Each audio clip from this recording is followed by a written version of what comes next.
Very good morning to all the participants of the STTP event. Welcome to day 3. The chief guest will join in few minutes. Then we'll start the session. So today's resource person is Dr. Zahir Hussain, Associate Professor, IIT Bombay.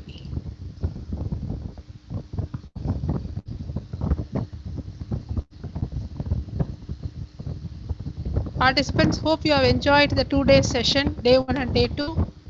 Please actively participate and get maximum benefits from the resource person.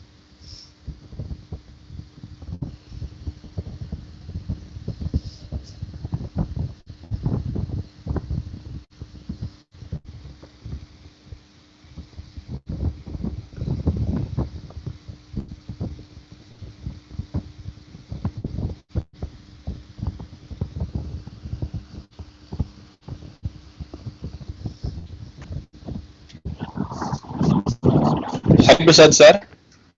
Yes, sir. I am online, sir. Zahid sir is getting connected, ma'am. Okay. Hi, good morning.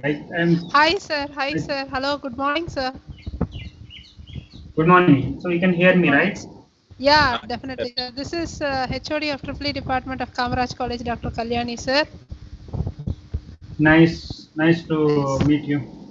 Yes, we are very happy to have you as a distinguished resource person of this 6-day STTP, sir. Thank you for accepting our request and sparing your valuable time, sir. My pleasure. Yes. Shall we start the session, sir? Yeah, we can start if you are ready. Okay, so I request the sir. Yes, Saffron sir, if you want to talk, you can talk. Ma'am, Nahadim, ma'am, you kindly introduce chief guest, ma'am. Sure, sir. A very good morning to one and all present here. Welcome to the third day on AICTE sponsored 6-day online STTP on Electric Car Technologies and Modern Power Systems Series 1. On behalf of Electrical and Electronics Department of Kamaraj College of Engineering and Technology, we are happy to welcome our expert for the day, Dr. Zakir Hussain Rathar, Associate Professor, IIT Bombay. Professor Zakir is an electrical engineer by training with PhD from Aalborg University, Denmark. He has been working in renewable energy sector for the past 8 years with around 4 years of wind industry experience in Europe. He is in close collaboration with the Danish national transmission system operator EnergyNet.dk and has extensively worked on Danish grid. He is currently working in the Department of Energy Science and Engineering, Indian Institute of Technology, Bombay, where the focus of his work continues to be on grid integration of renewables and power system operation under high penetration of renewable generation. He is a member of IEEE Power and Energy Society, IEEE Smart Grid Community, IEEE Industrial Electronics Society and Danish Smart Grid Research Forum. His areas of interest include grid and system integration of wind and solar power system dynamics, smart and microgrids, and WAMPACS. He is recipient of IREDA NIWE Award for Best Research Work in Wind Energy. He is a registered expert in JRC, Joint Research Center, European Commission. He is also recipient of Young Faculty Award IIT Bombay, several Best Papers and Industrial Awards. We are immensely proud to invite you to deliver a session on grid integration of electric vehicles, sir. Please. Thank you, madam, for the kind introduction. So if you can give me this sharing access, I will try to share my presentation and then we can start. Sir, you can share your presentation, sir.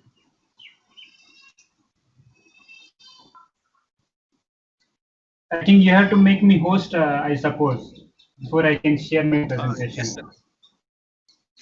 Okay, sir. I will give you that.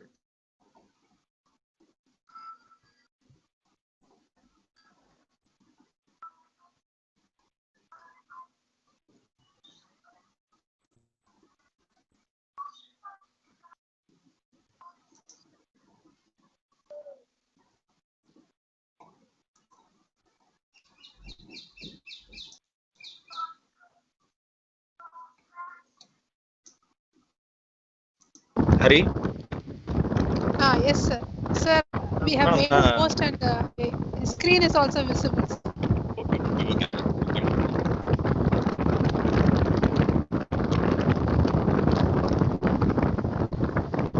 You can please let me know that you are able to see the presentation mode. Yes, sir. We are not the presenter's mode, right? Yeah. The presentation, the slide is visible. Okay, so great. So shall I start or? You can start, sir. Around 32 participants have joined. Some more will join in 5 minutes. You can start, sir. 41%. Yeah, 40 is there, sir. 40 is there. Okay, fine. Okay, so good morning all. Let me know if I am supposed to switch the video. I am not switching on the video, assuming that it may take bandwidth of the internet. But in case you want me to switch on the video, please let me know. So good morning to all. The topic that I will cover today is impact of electric vehicle integration, and so it is divided into two parts. One is impact analysis of electric vehicle integration on the grid, and then the next part will focus on how these electric vehicles can support the grid in its grid operation. So that is the broader picture of the talk today. We will try to initially understand. I will assume that you already would have covered some basics of electric vehicles and electric vehicle charging stations.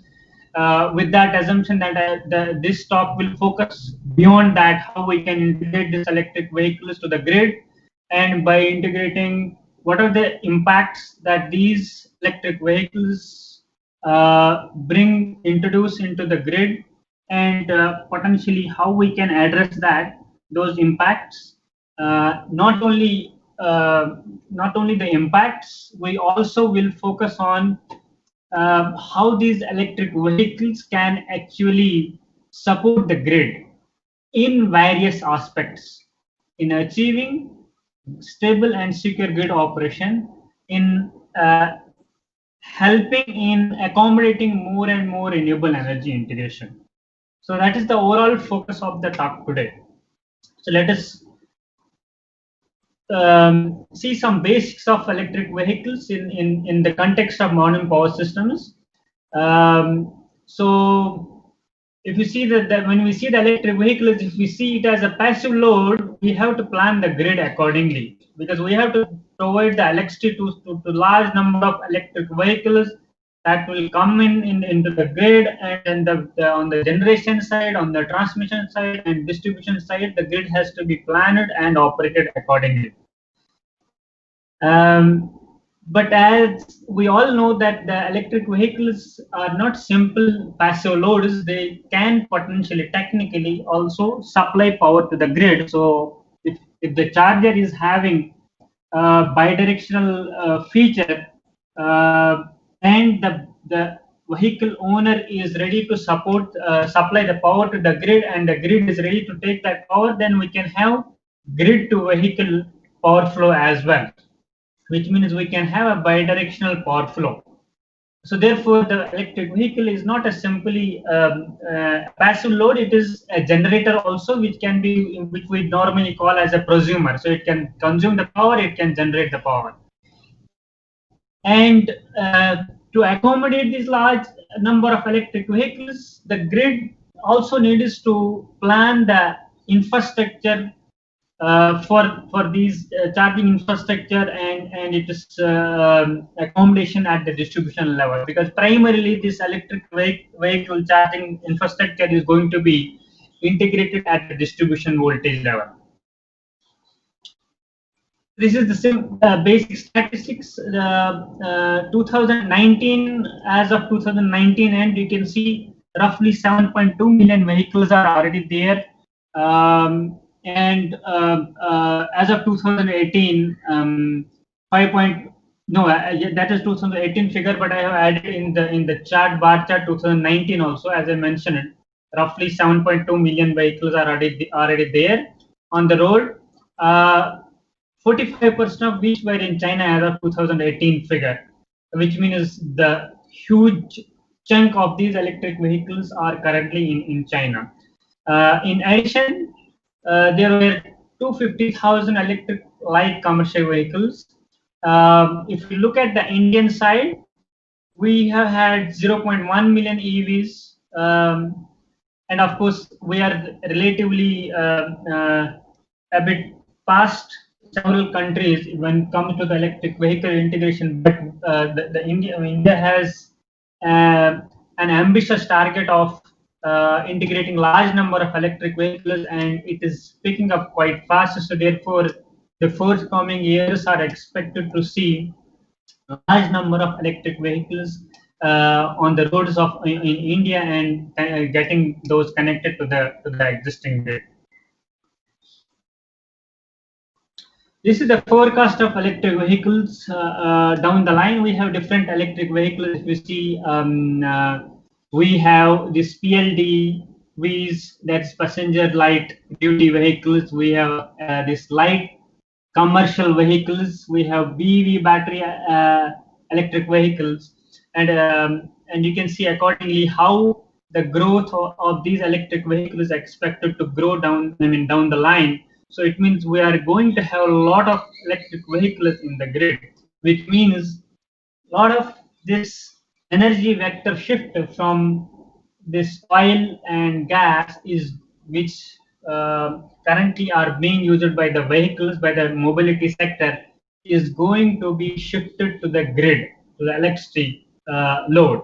So therefore, grid needs to embrace a lot of additional load in terms of this mobility sector, which is going through a paradigm shift from these gas and oil based system to the electricity based system. Well, this is just a schematic of how this we can have these vehicles integrated into the grid, where we will have. So there are a lot of parallel, multi-dimensional transformation is happening in the grid, and electric vehicle integration is one of them. This picture is trying to capture those also. On one side we have this renewable energy integration, wind and solar predominantly. On the other side, we have electric vehicles getting integrated into the grid, and on the other side, we have microgrids getting more and more attention. Smart grid concept getting more and more attention. So there's a lot of changes are happening in the power grid, and electric vehicle is one of them. Electric vehicle integration is one of them. So therefore, when we talk of electric vehicle integrations, we need to also take into account that there are other transformations happening parallelly. So therefore, we need to think electric vehicle integration, its impacts, and the possible opportunities that electric vehicles can offer to the grid. We need to see them in the context of these other transformations that are also happening in parallel.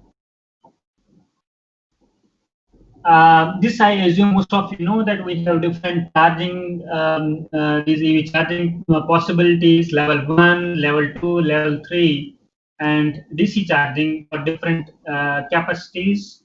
And accordingly, if you can see this bar chart, we have this gives the breakup of these chargers at a global level.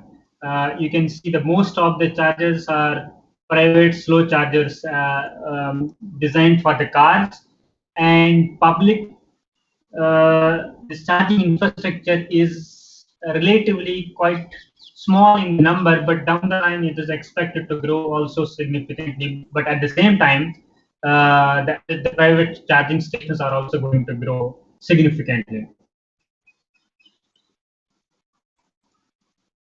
So let us try to see these key stakeholders in power supply or energy supply to these electric vehicles. What are their roles and what is the need for doing that role? So if we start from the EV user point of view, EV user will anyway need to charge the battery of the vehicle, so it will of course need the power from the grid, essentially, until unless you have your own generating system, which is quite rare in numbers. So generally, you are going to take the power from the grid. Therefore, as an EV user, you will need grid to supply the power to you, and potentially, if you are going to supply power to the grid down the line and you decide to participate in this grid support, then of course you will be having this interest in participating in the grid support service, where the power will flow from the battery of your vehicle to the grid.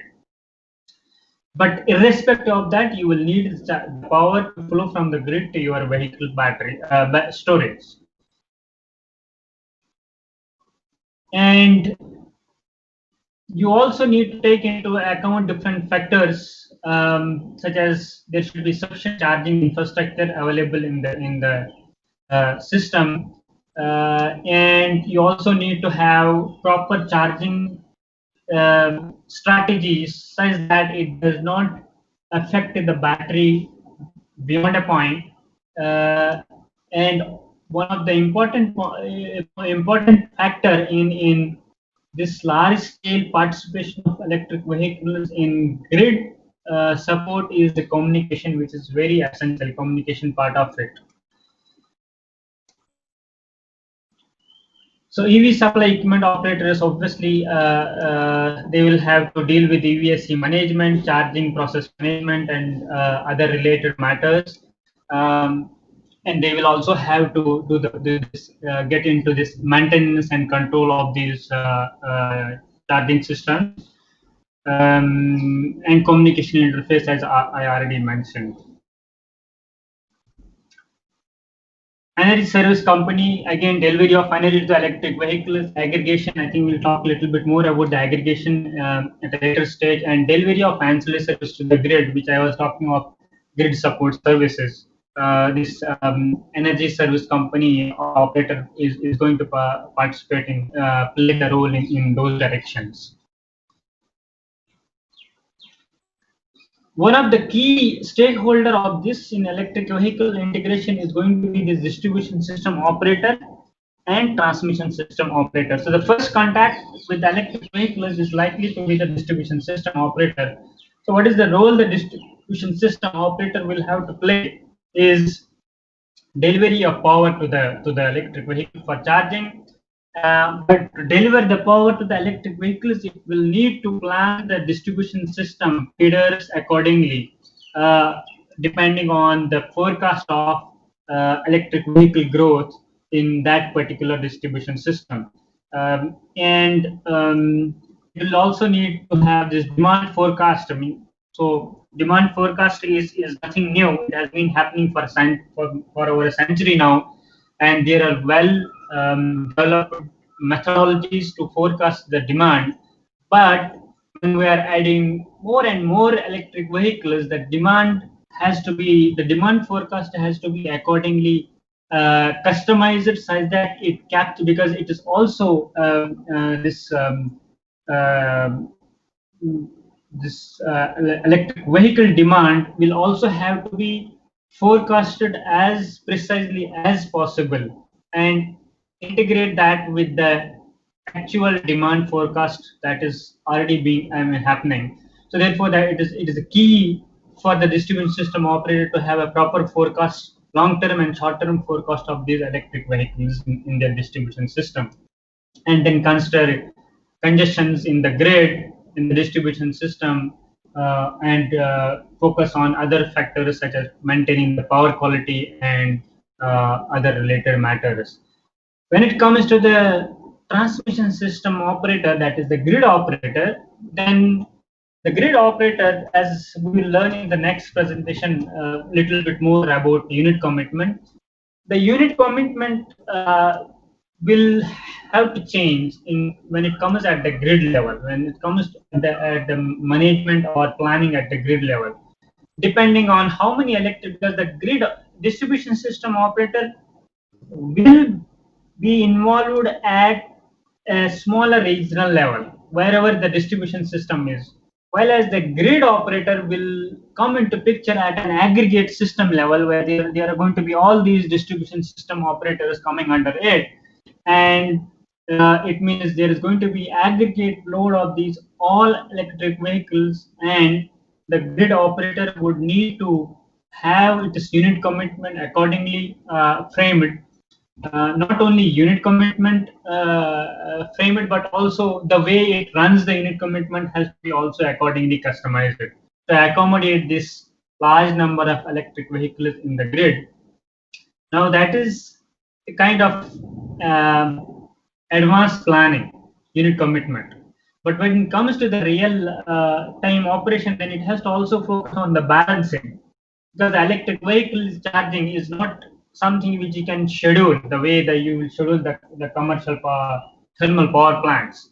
So therefore, the balancing issues are going to happen in the system depending on how many vehicles and at what point in time of a day, of a weekday or a weekend they are going to charge. So therefore, the balancing has to be accordingly planned, because one of the fundamental requirement of the grid is to have load and generation balanced at each and every instant. So therefore, if the electric vehicle charging pattern is going to change, the grid operator would need to have a reserve those load generation imbalances that these electric vehicles can potentially bring into the system. So let us look at general impacts of electric vehicles. Of course, there are several other impacts we can actually cover, but let us look from the general perspective. It has some positive impacts and some adverse impacts. So when it comes to positive impacts, the reduction of fossil fuel use, this is subject to the condition that the electric vehicle load, that is these electric vehicles that are going to draw the power from the grid, is not coming from the thermal power plants. So if that is the case, where the electric vehicle load is being supplied by the green energy, then we can say there is a reduction in fossil fuel use. And if the reduction in fossil fuel use, the byproduct is lower the greenhouse gas emissions. Integration with renewable energy, we'll talk more in the next slide deck, that how it is going to help us integrating renewable energy into the grid. So while these the main motive of these electric vehicles being pushed into the system is the climatic issue, but it is going to provide a huge opportunity to accommodate, to help in accommodating more and more renewable energy into the grid, which hopefully we'll discuss in down the line. Yeah, and then of course it is expected that it will provide the cheaper mode of transportation. So what are the adverse impacts? Some of them are listed here. Of course, it will increase the demand. That is very intuitive. Since the power electronic interface, it will introduce harmonics into the grid. Since it is going to draw more power from the grid compared to the existing demand, so voltage profile is going to be affected. And since it is going to have more demand, the transformers, distribution transformers are going to be overloaded at some points in some places, and therefore losses are also accordingly going to increase. Okay, so this is one of the examples how the electric vehicles can potentially impact the demand profile of the grid, depending on when you charge. So if we see normally the electric vehicles, if we talk of the private electric vehicles, they are going to start charging in the evening if it's not set or controlled in any form. So you'll come back from the office, park the vehicle, and keep it connected to the grid for charging. And it's as and when as the night starts falling, the more and more people will come back to home and start connecting their electric vehicles to the grid. hoping that in the morning we will have the vehicle battery fully charged so that we can start the day again in the morning. So if it is uncontrolled charging, the peak, evening peak particularly of this daily load curve is going to actually increase significantly. But what that is going to actually do to the system is, since the number of generators that we will have to connect to the grid or commit is going to depend on the peak, the value of the peak load that you will have in the evening peak. So therefore, you will potentially have to bring in more and more generators to the grid for a shorter time, which is not a uh, good for the economic operation of the grid, because you will have several number of generators connected to the grid at the peak load time, but other than that they will probably not be required to connect the grid. So therefore that's not going to be a good business case for those generators. I think these are very intuitive. Load current will increase, loss in the transformer, as I already mentioned, voltage drop. I think this is something we already covered. Congestion is one more important point that we need to consider while considering this electric vehicle integration. Our current infrastructure, grid infrastructure, is designed based on the existing demand, conventional demand. But when we add these electric vehicles to the existing demand, it is going to increase this power that the load will draw. Therefore, the current drawn by this through these transformers or the distribution lines is going to increase. And at some points, in some places, it is going to overload the distribution transformer, and of course the cables. So therefore, it will congest those distribution lines, those distribution transformers, and there has to be a limit to put on how many electric vehicles you can connect to the grid in that distribution feeder, depending on this congestion issue. So therefore, this congestion can be one of the limiting factor or bottleneck in deciding how many electric vehicles one can connect to a distribution feeder. And therefore, the smart charging schemes come into picture, which can help us in accommodating more electric vehicles in a given distribution feeder compared to uncontrolled charging.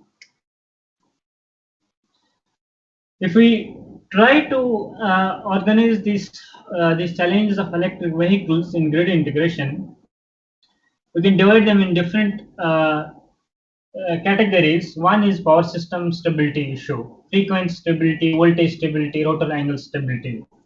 The other is power quality issues, which is primary concern at the distribution level, voltage and current harmonics, flicker, and other possible issues, and reliability issues as well. So therefore, these are the broader classification of these challenges in electric vehicle integration.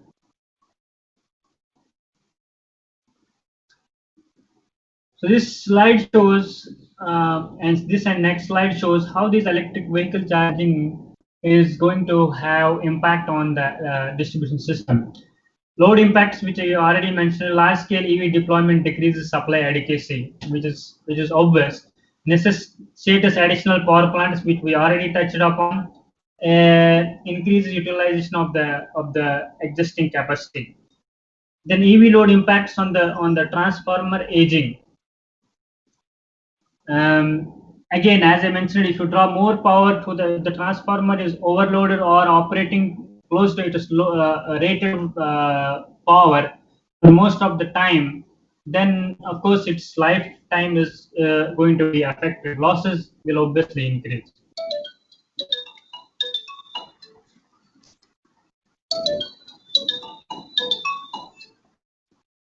And so what are the factors we need to consider while studying these impacts of electric vehicle charging loads on distribution grids?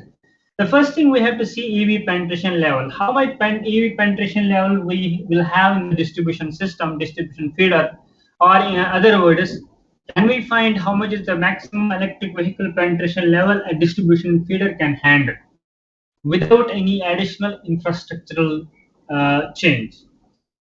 EV usage pattern. What is going to be the pattern of EV charging? That will also determine how the EVs are going to affect the distribution feeder. Household energy demand will also influence how much these electric vehicles are going to impact the grid. Distribution network capacity. I mean, depending on how much capacity you have in the distribution feeder, you can accordingly accommodate the electric vehicles. So these are some of the key features we need to consider while studying the impact of these electric vehicles on the distribution feeder. This is one of the case study we did at IIT Bombay. What we try to do here is we took a distribution feeder and connected the electric vehicles at different nodes. You can see here we have this distribution transformer, and we have this low voltage distribution feeder having different nodes, and electric vehicles are connected at these nodes. So this is one of the case study we did here. And this is the broader picture of the EV charging station that we modeled. You can see here we have power measurement at the output of the charger. We have frequency measurement at the connection point. We have voltage measurement. We have a frequency control. We have voltage control. We have this reactive and active power control. And then based on that, we do the charging control of the battery. And accordingly, we interact with the grid depending on the requirement. So this is the connected load in this distribution feeder that I showed. We have at different nodes, different load capacities connected, which includes active and reactive power. And what we did is we tried to see by increasing the EV penetration, how is so the focus of this study was how is the voltage going to be affected of the distribution feeder, and what will be the impact on the frequency of the grid if we have more and more these electric vehicles connected to the grid. So here you can see we have different nodes. This node 17, although there are 27 nodes, 27 nodes, but this 17th node, which is towards the end of the feeder, this one, this is the ND17, the end of the feeder. So you can see here the voltage of the farthest node is lowest as expected, even when you don't have any EV penetration into the feeder. As you go on increasing the EV penetration, you will see that the voltage goes down, and as expected at ND1, the voltage is maximum among these different nodes that we have considered here, because node this ND1 is closer to the transformer. So obviously the transformer has a voltage control and it's going to have better voltage than the rest of the feeder. But the trend of decreasing voltage, you can see as we go on increasing the electric vehicles, depending on the penetration of the electric vehicles, you will have a voltage drop in the distribution feeder. We did one more thing in this study, is that in case 1, we started connecting electric vehicles from the end of the feeder. It means we started, first vehicle was connected to the end of to the last node, and then next electric vehicle was connected accordingly to the last node if it had capacity to handle that, and then the next electric vehicles were connected to the second last, and so on and so forth till we reached the final load which was closer to the transformer. In other case, in case 2, we started connecting electric vehicles from the start of the feeder, which means the first electric vehicle was connected to the node which was closest to the transformer, and then we started connecting electric vehicles to the other nodes. Now you can see here the comparison. If we have no electric vehicles connected to the feeder, so it doesn't matter case 1 or case 2, it's not applicable. So voltage is going to be same in both the cases.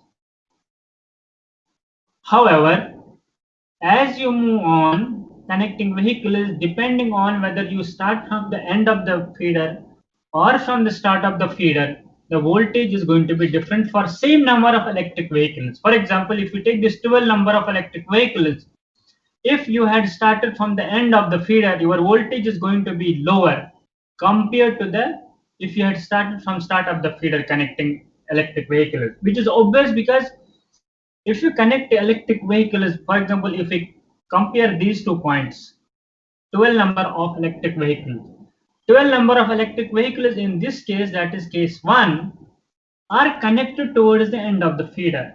So that means all the current that they are drawing is traveling throughout the feeder, starting from the distribution transformer side.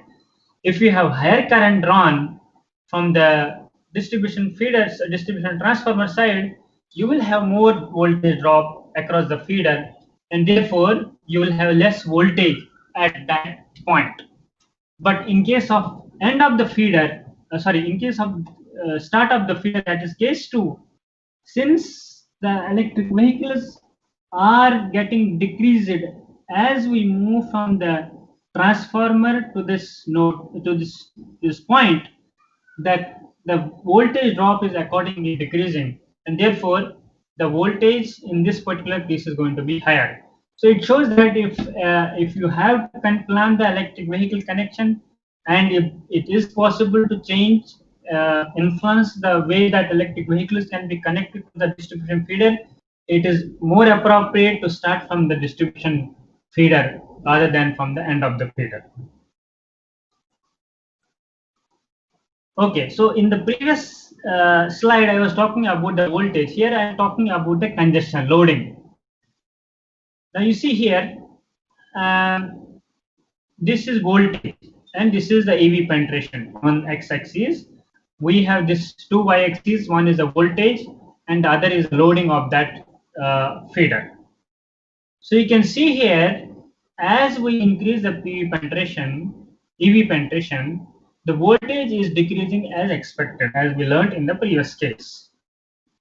And if we say that we should not go below 0.95 voltage, we should not let the feeder voltage to go below 0.95. You can set any other value as well, any other acceptable value. In this case, we are telling let us have this 0.95, and loading is of course the maximum, that is 100%. We should not let the loading of the distribution feeder go beyond 100% at any point in time. As we increase the number of electric vehicles, we can see here the voltage bottleneck is happening here at around 17 electric vehicles.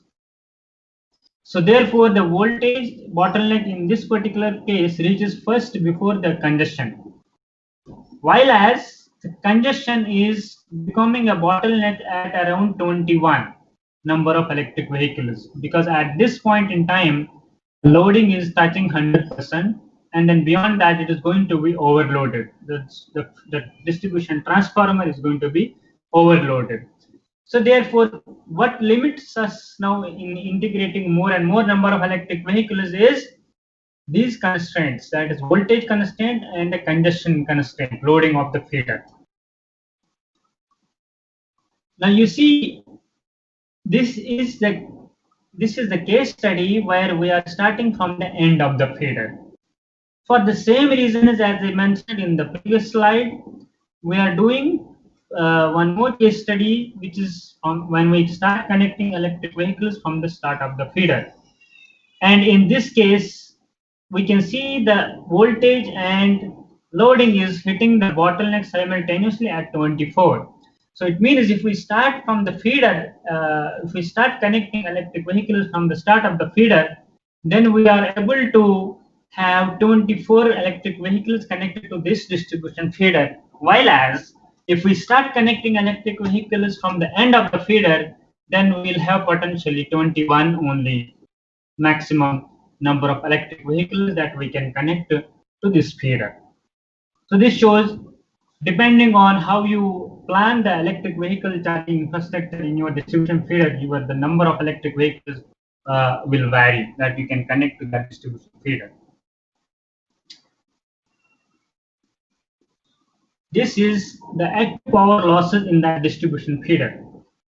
Depending on the number of EV penetration, your losses will increase obviously as you increase the EV penetration. So you can see in case one where you are starting from the end of the feeder because the current is traveling all across the feeder, so the losses are more in that case compared to case 2. This shows the previous slide was showing the compiled data. This shows one of the time domain simulation where we have this as the voltage, which is 0.96 around, and then we have the current drawn by the electric vehicle in per unit, and it is a constant current charging here that's happening, and this is how state of charge of the battery is increasing, and this is the power which is being drawn. We also try to see if there is a fault in the distribution feeder, and the charging terminal, the battery electric vehicle charging terminal sees a voltage dip. To what extent it can affect the charging? We design the charger in such a way that it draws the constant current, constant power, irrespective of what the voltage is at its terminal. So therefore, you can see here for a voltage dip due to the fault in the distribution feeder, the current drawn by the electric vehicle increases to maintain, because when you till this, if you are drawing 3 kilowatt, it was voltage, that is nominal voltage before the fault, into this electric current, into this active current. But when you go to this disturbed time zone, time period, the voltage dip. So it means the power drawn by the electric vehicle dip because of the voltage dip. So therefore, to increase the power, it has to increase the current because voltage is low in this case. So therefore, voltage into low voltage into high current will still mean reasonable power fed to the battery. But of course, the limitation is this current can go only up to the rated value. So till then it will increase. Beyond that, it cannot actually increase. This is another study which again studies this impact of of plug-in electric hybrid electric vehicles. See, again there is a distribution feeder, 34 node test feeder, and you can see we have this winter and summer load curve, daily load curve. This is the case study, and there are 4 cases. One case is there is no PHEV, no hybrid electric vehicle connected. In second case, 11.3% hybrid electric vehicles are connected to the distribution feeder. In third case, 35%, and in fourth case, 45%. Now, as expected, you can see here the lowest peak is when there is no EV. But when you are connecting these EVs with higher and higher percentages, the peak is increasing accordingly with highest peak. But the condition here is the rest of the load remains same. The load doesn't change. Apart from electric vehicles, the load, other conventional load remains same. So therefore, if you see here, in case of 45% electric vehicle penetration, you have the maximum peak for the same rest of the load. Similarly, you can see here losses. As the peak increases, therefore the losses are also highest in case of 45% penetration. This was for summer, same is true for winter. that as the penetration of electric vehicle increases, you have more and more losses, and same is true for the losses. Same is true for the peak power that this distribution feeder will have to supply.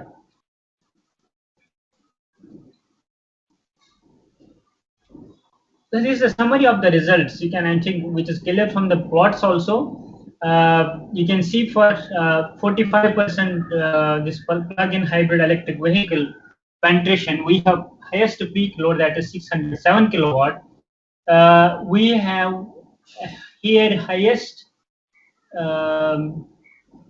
this PAR is peak to average ratio. See, ideally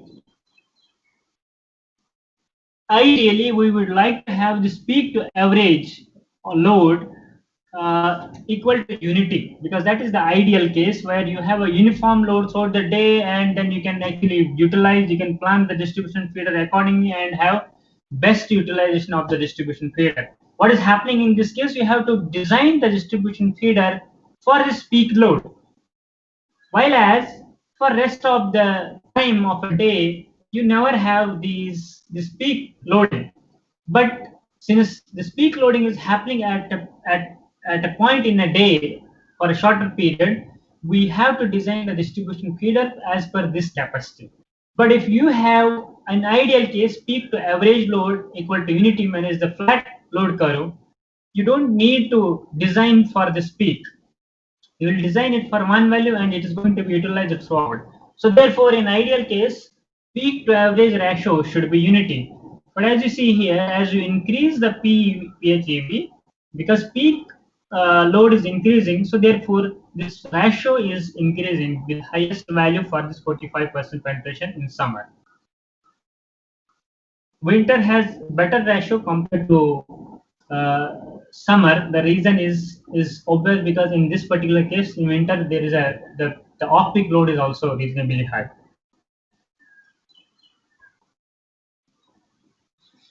Okay, so now we see that this distribution connection of these electric vehicles at the distribution feeder impacts the grid, impacts the distribution feeder. So therefore, can we do something to accommodate these electric vehicles in such a way that they affect the grid to the least possible extent, and at the same time allow us connecting or integrating more electric vehicles? So which means, so what is the bottleneck that is stopping us from connecting more electric vehicles to the distribution feeder? One, as we already noticed it, is voltage. Voltage should not deviate beyond an acceptable voltage. Second is the congestion, the loading of the distribution feeder and the transformer. It should not go beyond the rating of the distribution transformer. So these are the two main bottlenecks which actually limit the penetration of electric vehicles in the distribution feeder. Therefore, if we influence the electric vehicle connection and the charging in such a way that it does not hit these bottlenecks, then we can keep on accommodating more and more electric vehicles, as long as they do not hit those bottlenecks. Look at this. What this study is trying to do is it is trying to come up with an optimal charging strategy for electric vehicles in a distribution feeder. This is for a distribution feeder in Ireland. So there are three cases. There are two cases in this slide. One is no EVs, and second is we have EVs but is uncontrolled charging. When I say uncontrolled charging, it means you come from office or from whatever work, you connect your car to the charging point and it starts charging immediately. That means this uncontrolled charging. You just connect the plug in your lead to the power point where it is connected, and then it starts charging the battery.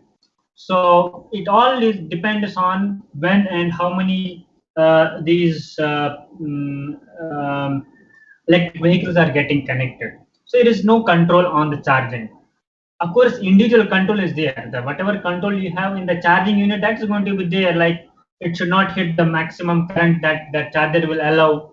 And once the battery starts charging, it is associated increases the charging level. The charging current flowing through the charger will decrease depending on which type of charging you have. Those are individual controllers. But when we say at the aggregate level, it is uncontrolled charging. You just put in the plug, it starts charging immediately the electric vehicle, and you don't have any control beyond that. After that, till the battery gets fully charged, until and unless you manually disconnect the plug. So therefore, what is happening here is, if you see the uncontrolled charging, you see here, this is the voltage when there is no EV. As the time goes here, you see here, the voltage starts increasing here, because beyond 10 people start sleeping, the activities go down, appliances are being switched off, and therefore the loading is relatively decreasing, the voltage is increasing, and then it stays here. While as when you have uncontrolled charging, you see here, the voltage of the feeder goes down, particularly in the evening or late night, because by that time most of the vehicles will be already parked and connected to the charging point, and therefore you can see, because they will draw the maximum current possible from the distribution feeder, and that will load the entire distribution feeder, and because of that high loading there will be voltage drop. And you can see, because of that uncontrolled charging, there is a significant voltage dip here at the beginning hours of this, when the charging starts. So this shows, if you have uncontrolled charging, you cannot really connect to too many electric vehicles, because you cannot let the voltage go below 0.9 in this particular case. So essentially you have to limit the electric vehicles which can be connected to this distribution feeder. Now look at this. This is the optimized charging. Now they came up with an optimized charging approach, where they are telling that let us not do this uncontrolled charging. Let us not start the electric vehicles immediately charging once you come back home. So what instead they are doing is, they are controlling the charging rate. See here, they are controlling the charging rate, and they are also shifting this charging to a different time, because you have a control of the charging. So therefore, through this optimized approach, you are distributing the electric vehicle charging, and you are controlling at what pace the charging will happen. And accordingly, you can see the voltage, even with the electric vehicle is connected, is not hitting below 0.9. Wherever it hits 0.9 here, the charging rate is decreased, such that the voltage doesn't go below 0.9. You can see here, the moment it hits 0.9, the charging strategy is set that it actually, the charging decreases and the voltage goes up. As the voltage goes up, the charging starts increasing, and this goes on and on, back and forth. But it makes sure that the voltage in the distribution feeder is above 0.9. So with this, you can actually essentially have more number of electric vehicles connected to the grid, to the distribution feeder. You can control the charging accordingly. Okay, so this is in the previous case, the objective function was, of course, was actually to increase the number of vehicles that can be connected to the distribution feeder. In this particular case, what it is, the objective function is, of course, again the same. The bigger objective function is same, but what is being done in this vehicle objective function is, in the previous case, irrespective of where you are connecting in the distribution feeder and whatever is the level of the charging of your electric vehicle, it starts charging. Whereas in this case, depending on the level of SOC of a battery, the charging rate is actually decided. So if you have low SOC, means your battery is drained much more than other batteries, then your electric vehicle will be allowed to charge at a faster pace compared to those who will already have, let us say, 50-60% SOC. So it kind of optimized it further, and then that helps us again to accommodate these electric vehicles more. So you can see here now power delivered to EVs in case of uncontrolled charging, as I said, because it will hit the voltage limit.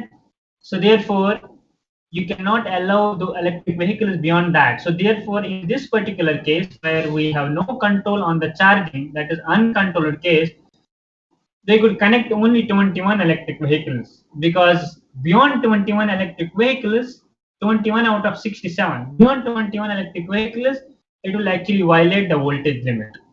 While as in case of the optimized approach, you can have all the electric vehicles, 67 electric vehicles connected, and this is the energy profile of this charging. So which again shows that with optimized charging, you can actually control, you can have more and more number of electric vehicles, you can have higher penetration of electric vehicles, which means you can accommodate more electric vehicles, and at the same time you can have optimal operation of the distribution feeder, you can minimize losses, you can minimize you can improve the voltage profile depending on how you formulate the optimization problem. This is thermal loading, which is actually the so in these distribution feeders, those who are from who are working on the transmission system level, they or at the system grid level, they will be knowing there are different stability limits. One is voltage stability limit. One, when we talk of the how much maximum power you can transfer over the distribution over a distribution transmission line, there are three factors. One is voltage can limit how much maximum power you can actually transfer over the transmission line. Second is synchronous stability, that P del curve, from the P del curve, synchronous stability will decide how much power you can actually, maximum power you can transfer over the transmission line. And the third is this thermal loading, that is the current rating of the transmission line. This is called thermal loading.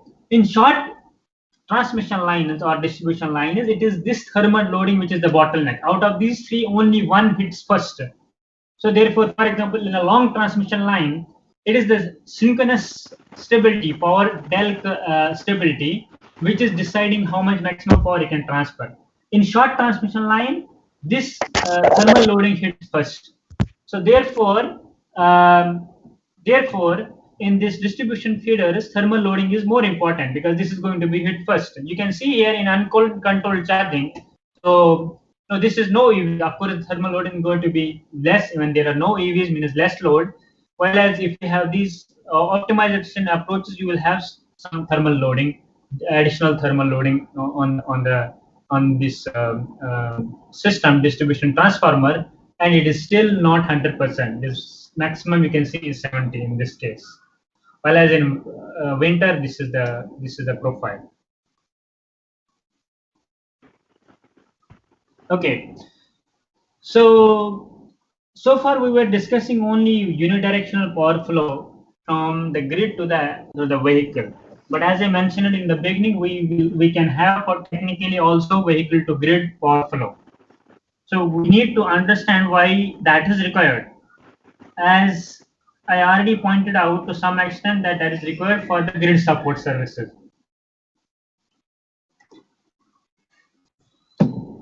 So what are the advantages? It can actually provide ancillary services that I will discuss later, regulating reserves to the grid, and will help the grid. So therefore, for that purpose, we need a vehicle to grid operation. So what are the potential applications of this vehicle to grid operation? You can have peak shaving. So as I mentioned, this peak to average ratio is very important in planning and operating operating the grid.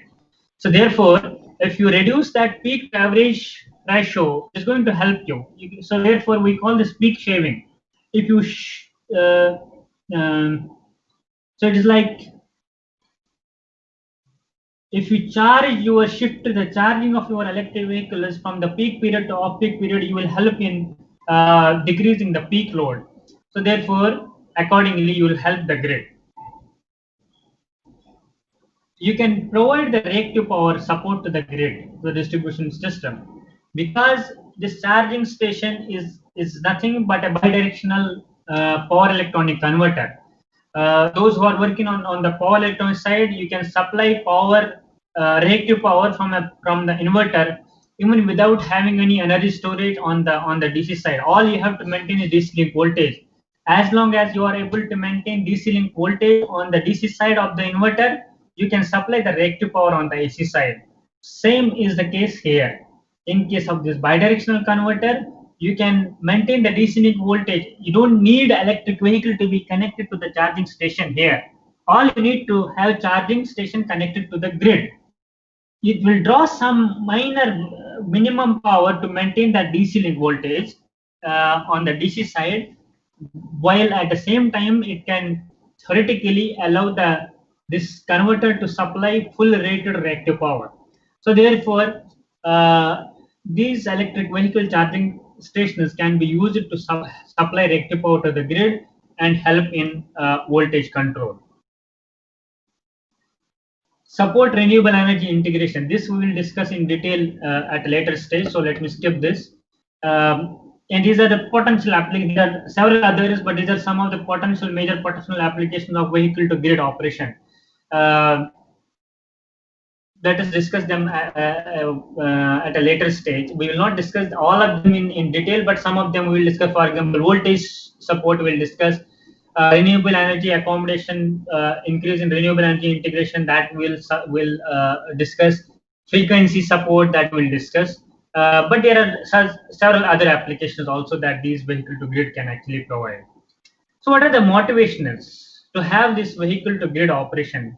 If we look at the utility side, there is a huge motivation, because these electric vehicles are going to provide an opportunity of huge storage, virtual storage to the grid, for which the grid operator does not need to have its own infrastructure. So there is a storage there already in terms of electric vehicles. If at a given point in time you have hundreds of electric vehicles connected to the grid, and the vehicle owners are ready to support the grid, provide the grid this additional power, it is going to be a huge advantage to the grid operator to have this storage available during grid operation. So there is a lot of interest from the grid operator to have this vehicle to grid operation. Aggregator service providers. Well, there are two possibilities that vehicle to grid operation can actually take place. One is, if you are an owner of electric vehicle, you can decide whether you want to participate in the grid support or not.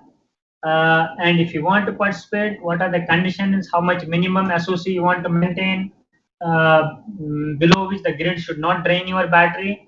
That is at individual level. But there is also an aggregate service level. So where an aggregator comes into picture between the grid operator and the users, electric vehicle users.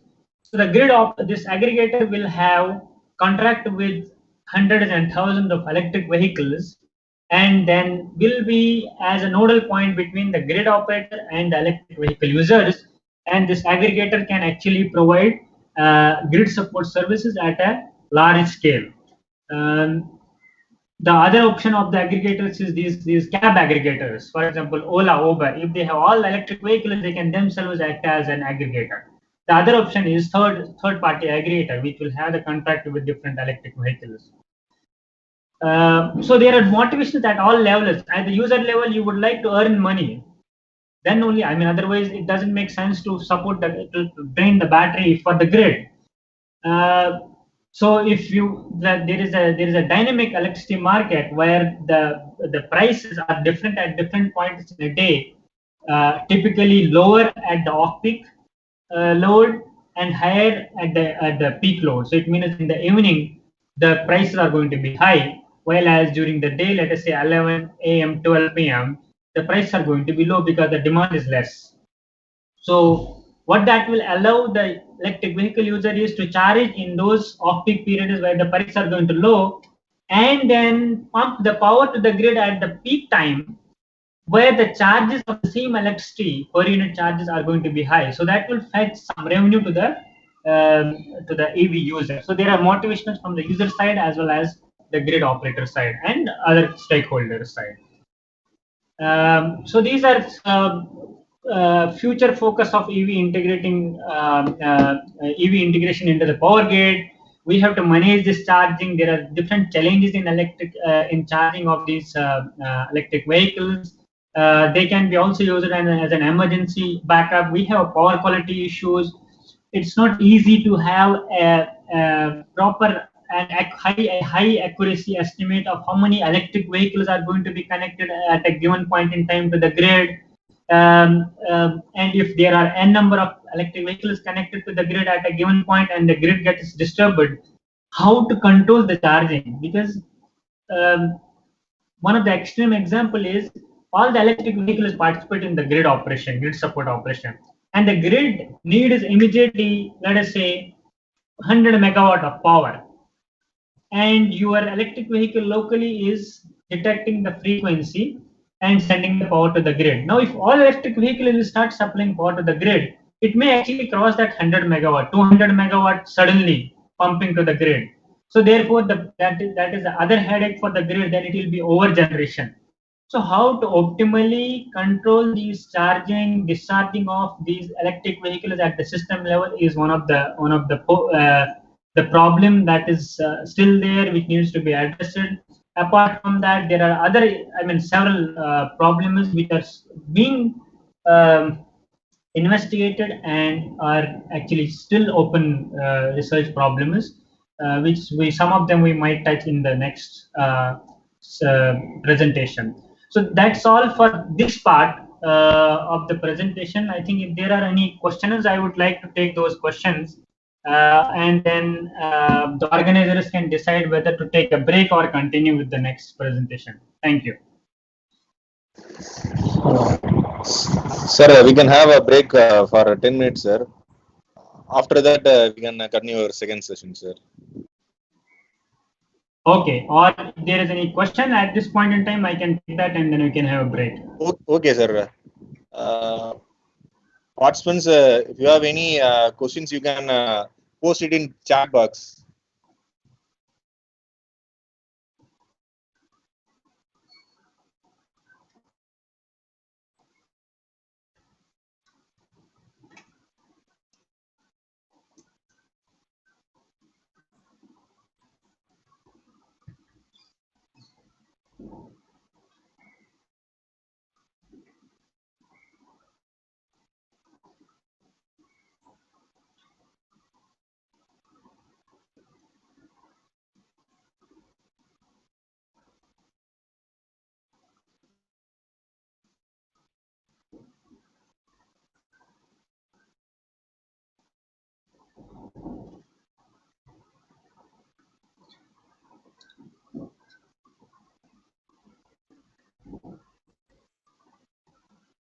Okay, so if there are no questions at this stage, then let us move for the break in that case.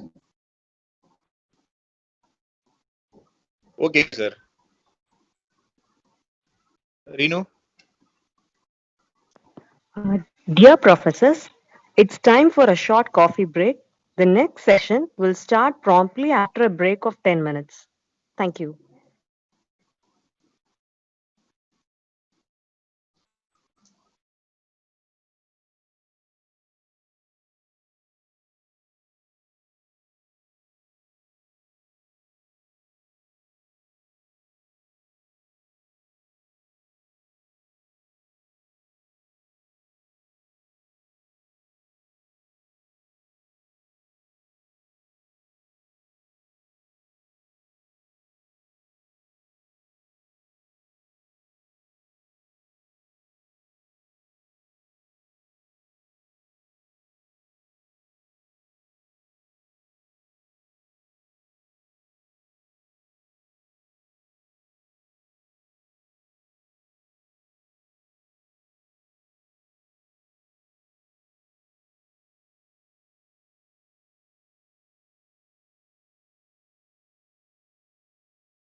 Dear professors, hope you have refreshed. It's time to begin the session after the tea break.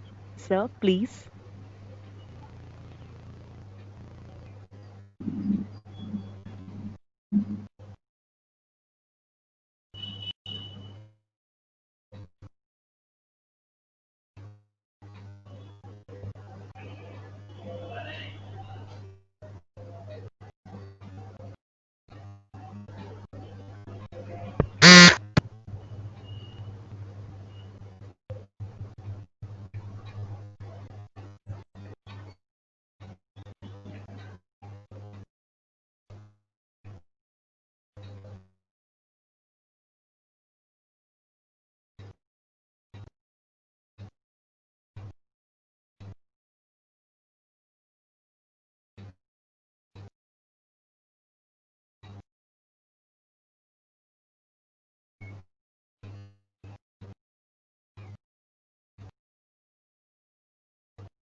I request our distinguished speaker, Professor Zaki sir, to kindly share his expertise.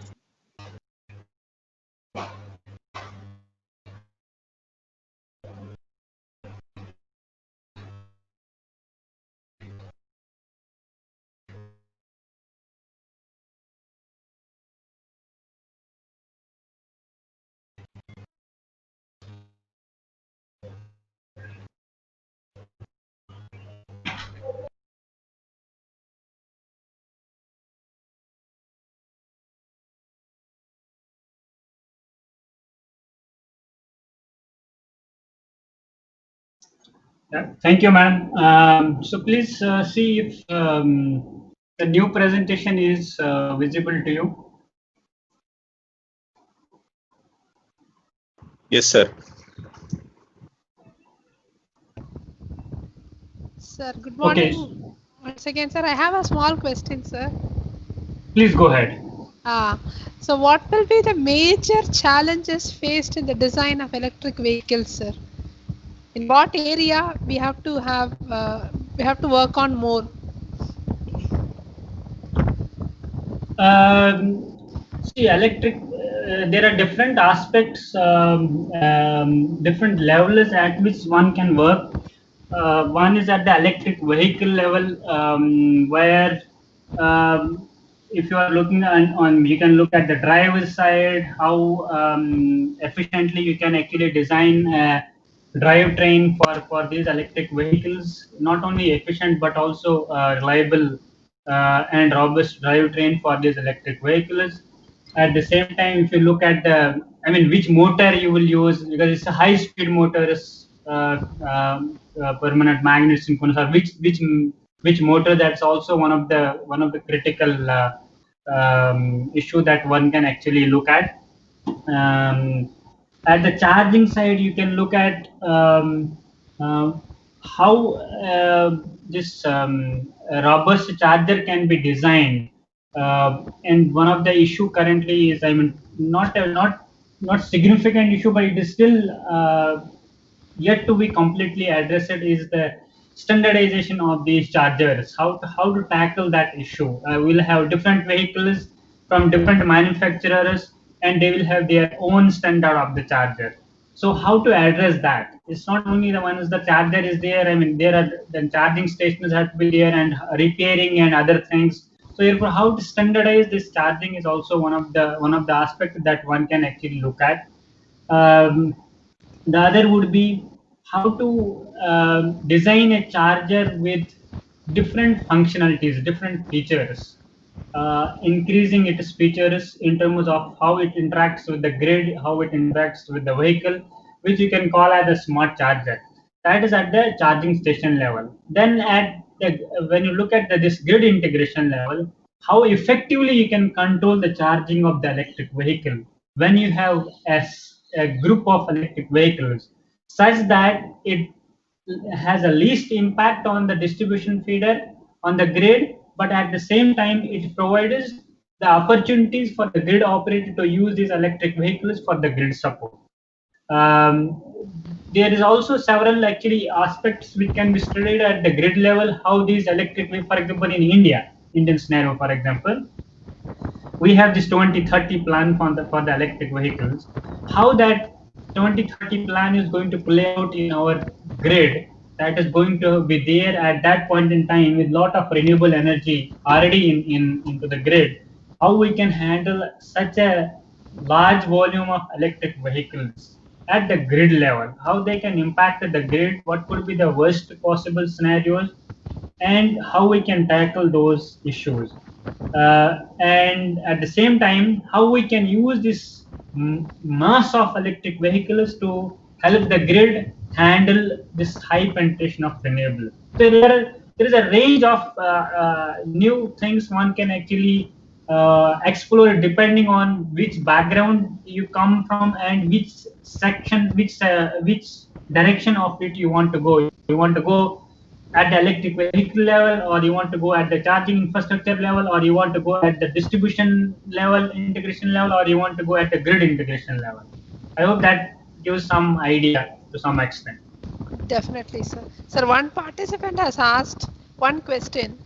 I would like to know whether in India time-based energy cost management is implemented. Time-based energy cost management. That is not what you yet. say. That is usage-based tariff. Yeah, no, not yet. It is expected to come down the line, but no, as of now, it's not in place. Okay, sir. Thank you, sir. You can go ahead with your sessions. Thank you, sir. Okay, thank you, madam.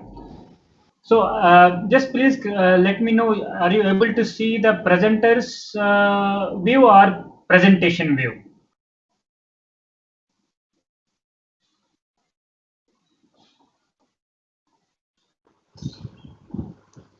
You can able to view, sir, your full slide. Full slide, okay, fine. So I don't need to switch over then. So welcome back, all of the participants. So the focus of this presentation will be on how we can have support from these electric vehicles for the grid, for the distribution system.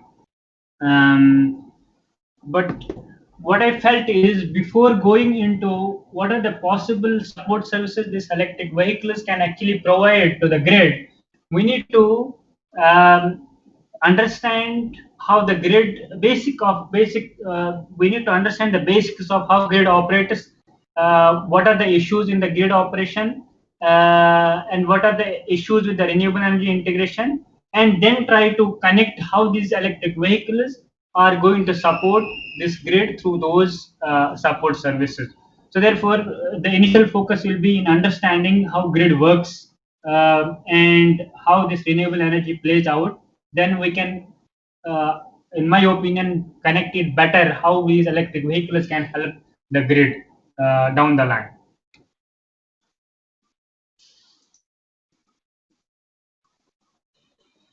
Well, I mean, this is most of you will be familiar. Will have this load curves depending on the season, depending on the weekday or weekend, and various factors, whether you are coming from a cold region or a hot region. So accordingly, this daily load curve changes.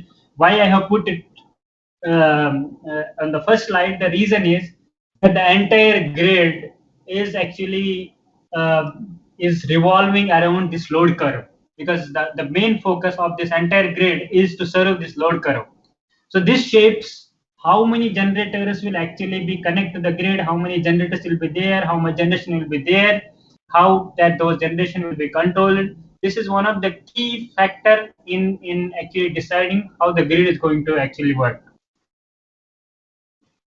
So the first thing that the grid operator does is it forecasts the load. That was the previous slide. And as I said, the forecasting is pretty highly accurate now, because it is a well understood problem now, forecasting the load. So therefore, the first thing is forecast the load. You can say day ahead, week ahead, and then you can actually revise that. If it is a long term forecast, let us say week ahead, then as the day comes, we will actually revise that forecast depending on the weather and other factors. So let us focus on day ahead as of now. So you have a forecast for tomorrow 24 hours, for example.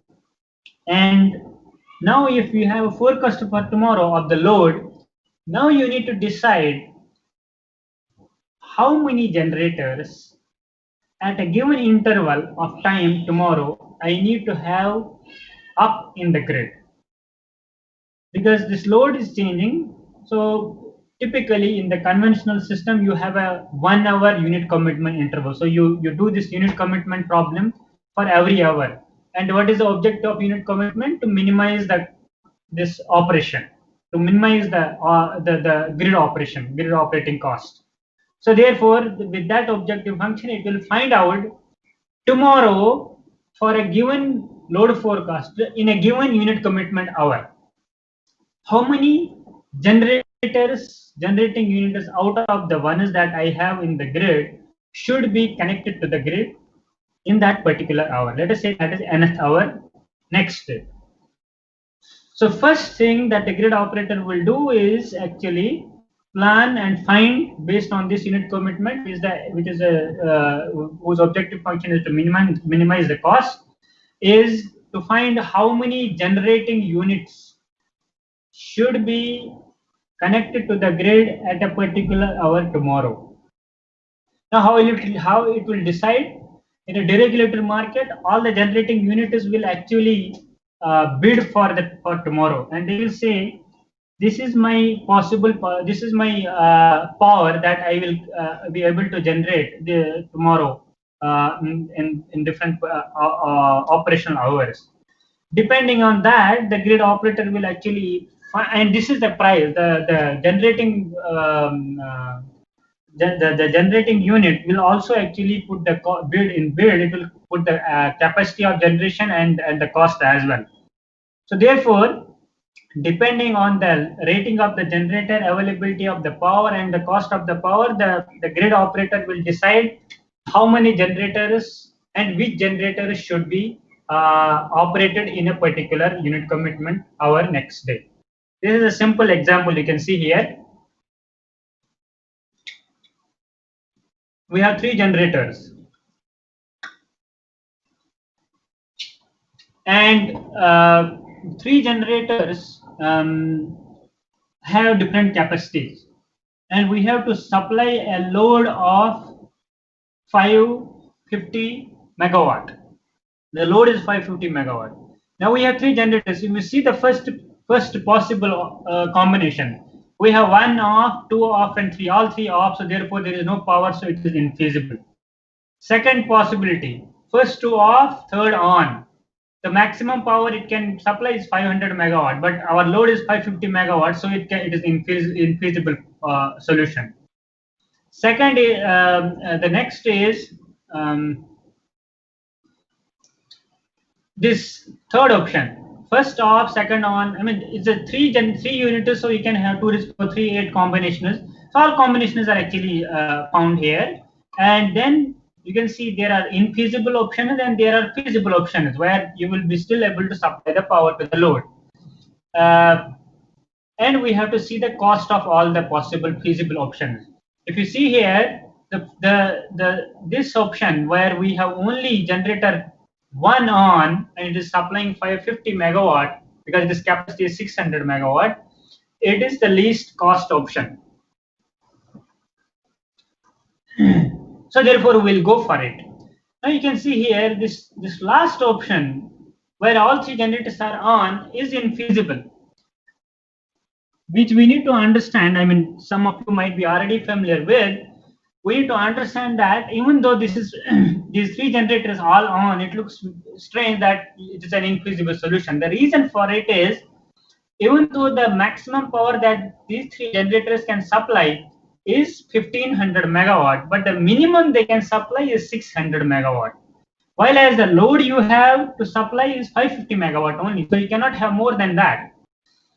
Why minimum generation is 600 megawatt? There is a term called technical minimum of a thermal power plant, below which its mechanical system, the turbine system, becomes unstable. So it needs to supply that minimum power to the grid, and if it does not supply that minimum power to the grid or load, there is a mechanical instability. Then the system actually, and the efficiency is also getting affected, and the system will not, the grid, the generating unit will not actually operate. It will trip. So therefore this minimum is higher than 550 megawatts. So this is an infeasible solution. In India, we have different types of generators. One is, we call them interstate generating units, generation system. That is those which are connected to the interstate transmission lines and are typically the central power plants. The second is state generating units, intrastate units, state generating units, and the third category is private generating units, which are again can be categorized as the interstate generating units and intrastate generating units. So for interstate generating units, means central power plants, the technical minimum required is 55%. So they should be able to go till 55%. Below that, they are allowed to. I mean, they are not supposed to operate below 55%. Remember that, as I mentioned, there are operating issues below this technical minimum.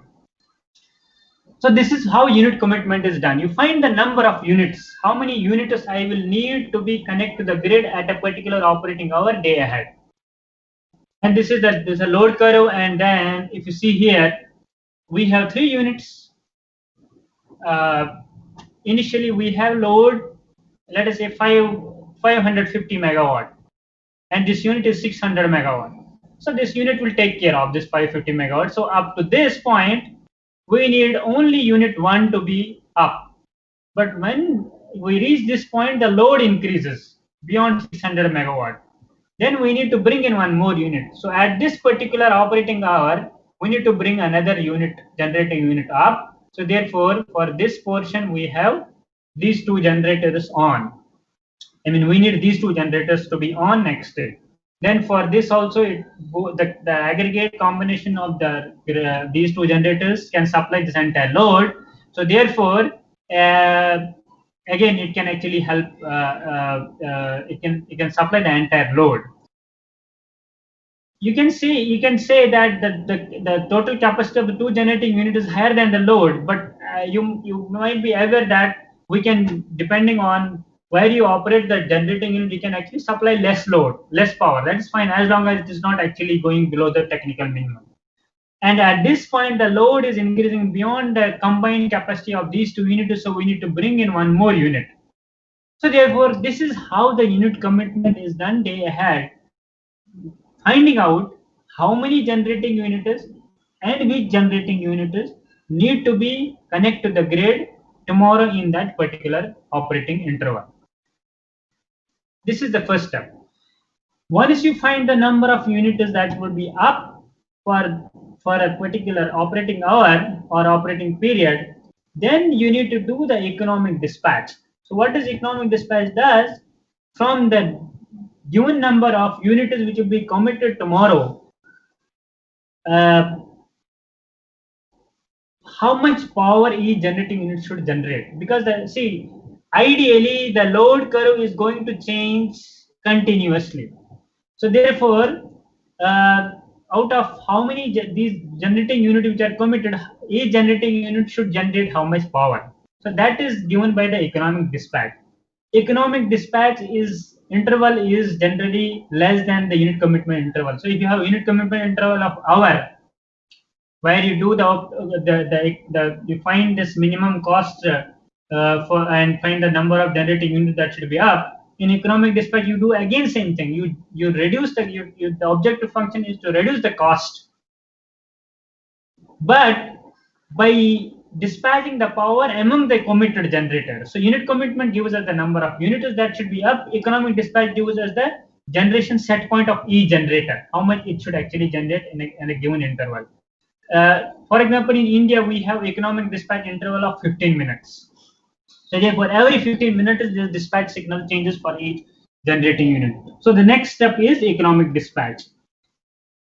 So once you do this unit commitment and economic dispatch, then the real-time operation will come. And then we need to actually, once that real-time operation comes, which we had planned a day ahead, then we need to focus on how we can maintain while we are running the grid, how we can maintain the grid security, stability, particularly. There are different types of stability, but the critical these stability types are frequency and voltage stability. In brief, this frequency stability can be defined by this brittle plate here.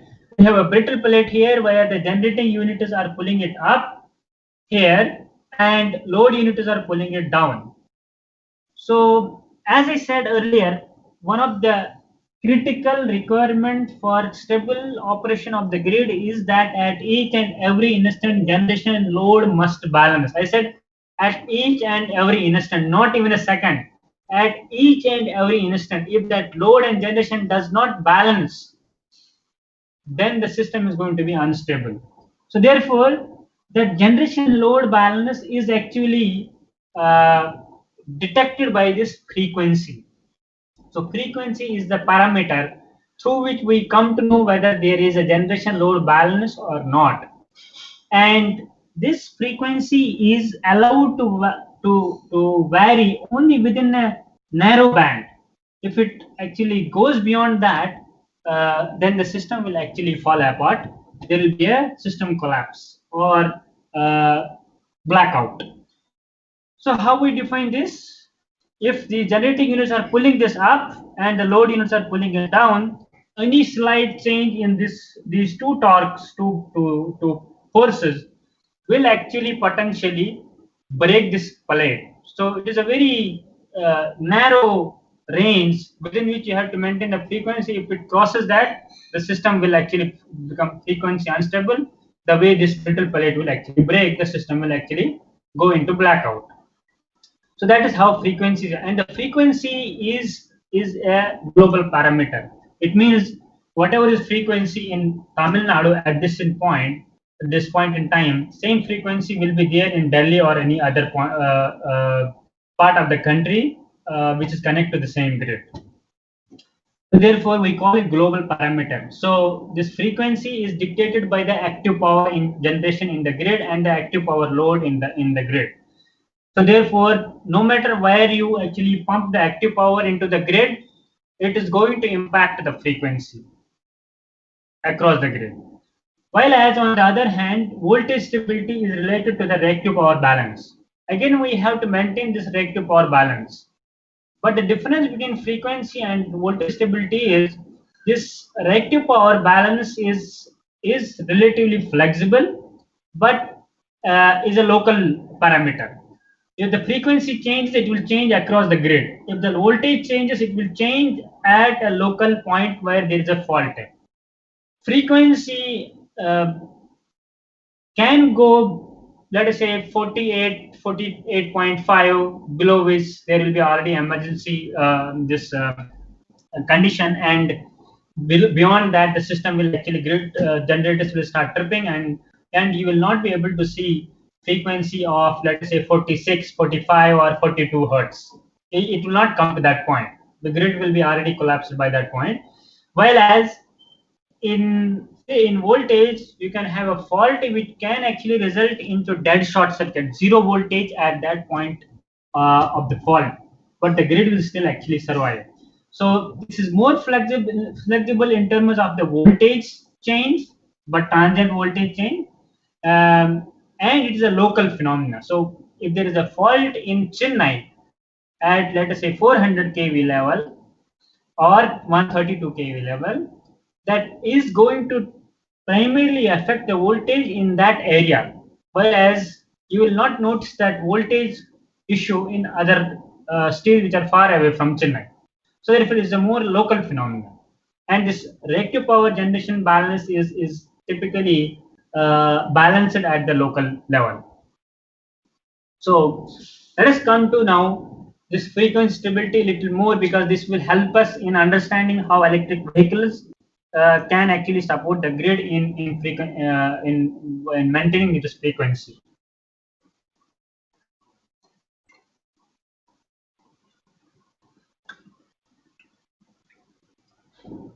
If you look at this plot, please look carefully here. The grid is operating in a normal condition. The frequency is 50 hertz if it is an Indian grid or European grid. Otherwise, it is 60 hertz if it is a US grid. So the frequency is nominal frequency. At this point in time, what is happening is there is a generation outage. The generator, because of some fault, tripped. So if there is a generation outage, what is going to happen is generation load balance will actually be there. Since now you will have more load than generation, look at a synchronous generator level. If you put more load on the synchronous generator, it will slow down. So as it slows down, the frequency of the grid is coupled magnetically to the speed of the rotor. So therefore, as the generator rotor slows down, shaft slows down, the frequency, which is F is equal to Pn by 120, since N is going to decrease, so frequency will start decreasing. As the speed of the synchronous machine decreases, so at this instant, since there is a generation shortfall, no generator can actually increase its power so fast, so instantly, because you lost, let us say 500 megawatt instantly because of generation trip. No generator can actually, in this particular case, these conventional generators can actually supply that power immediately, instantly.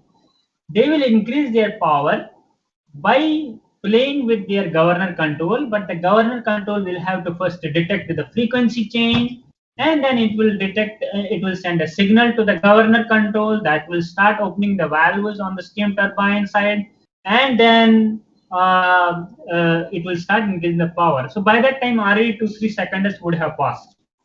But as I mentioned earlier, at each and every instant, generation load must be balanced in the grid, otherwise system will collapse. So what is happening at the instant of this generation outage? how this balance is actually maintained is because the speed of the generator starts decreasing. And if you look at this, let us say the speed of the generator was omega s, synchronous speed, and its energy in the rotor was 1 by 2 j omega s square. That is the energy it was storing, rotational kinetic energy it was storing in the shaft. Now, as the frequency goes down, as the speed of the generator goes down, let us say at this point in time, the new speed is omega 1, which is lower than omega s. Now, at this point in time, the energy stored in the rotor is going to be 1 by 2 j omega 1 square. Now, if you see this omega 1 by 2 j omega s square minus omega 2 1 by 2 j omega 1 square, that energy difference is going to be inherently released to the grid. It is going to be inherently released to the grid. So, since it is going to be inherently released to the grid, if you look at the number of generators in the system, they will actually supply power to the grid this way. And this inherent response from these generators is known as inertial response, because it happens automatically, inherently, because of the coupling between the rotor magnets and the rotor poles and the stator poles, this rotating magnetic field. So instantly what is happening, these rotating mass of the rotors are actually releasing the power to the grid, and that is how the balance is maintained.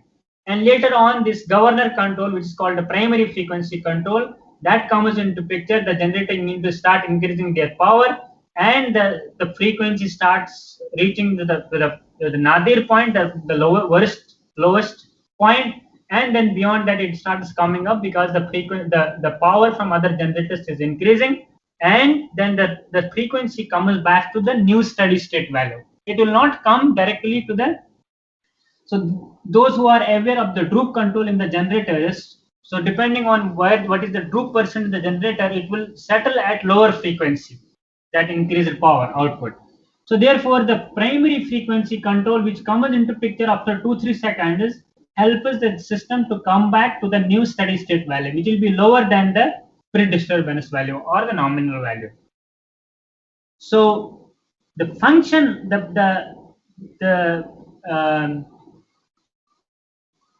this inertia in the system, that is this rotating mass inertia in the system, what it does is it controls the frequency in the first part of the disturbance initially. That is inertial response. The second is, which comes into picture, is the primary frequency control. The generators, depending on their droop control, start increasing the power after 2-3 seconds, and then they control the frequency after that, and then they settle the frequency at the new value, steady state value. Then comes, so now the question is, you have to you have to maintain the frequency close to the nominal frequency, because if the new disturbance happens here, you will your frequency drop will be more. So what will happen is, the secondary control, what it will do is it will do two things. One is it will bring the frequency back to the nominal value. Second is it will release those generators who would have participated in the primary control, because they would have increased their output. For example, there was a generator there was a 500 megawatt generator that was operating at 490 megawatt. So it had a 10 megawatt margin to supply to the grid. So when there is this generation outage, frequency disturbance, it increased its power to the from 490 to 500 megawatt. Now its margin is 0. It can no more actually supply the additional power. But at the same time, we should think of and plan for the next possible contingency. So if the next possible contingency happens here, we will not be left with any additional margin. So therefore, what we need to do is, we should bring that generator which participated in this primary frequency control, to bring it back to the 490 megawatt, so that it will again have that 10 megawatt reserve for a next possible contingency. That's what the secondary frequency control does. It will release the primary frequency control generating units, and also will bring the frequency back to the nominal value. And then there is a tertiary control which will maintain that, because again we will need to release this secondary control to be ready for the next event. And by this time the dispatch will actually change and the unit commitment potentially may change by this time. So therefore, this is how the frequency control happens if there is a frequency disturbance in the grid. So inertial response first, primary frequency response second, secondary frequency response third, and the tertiary frequency response fourth.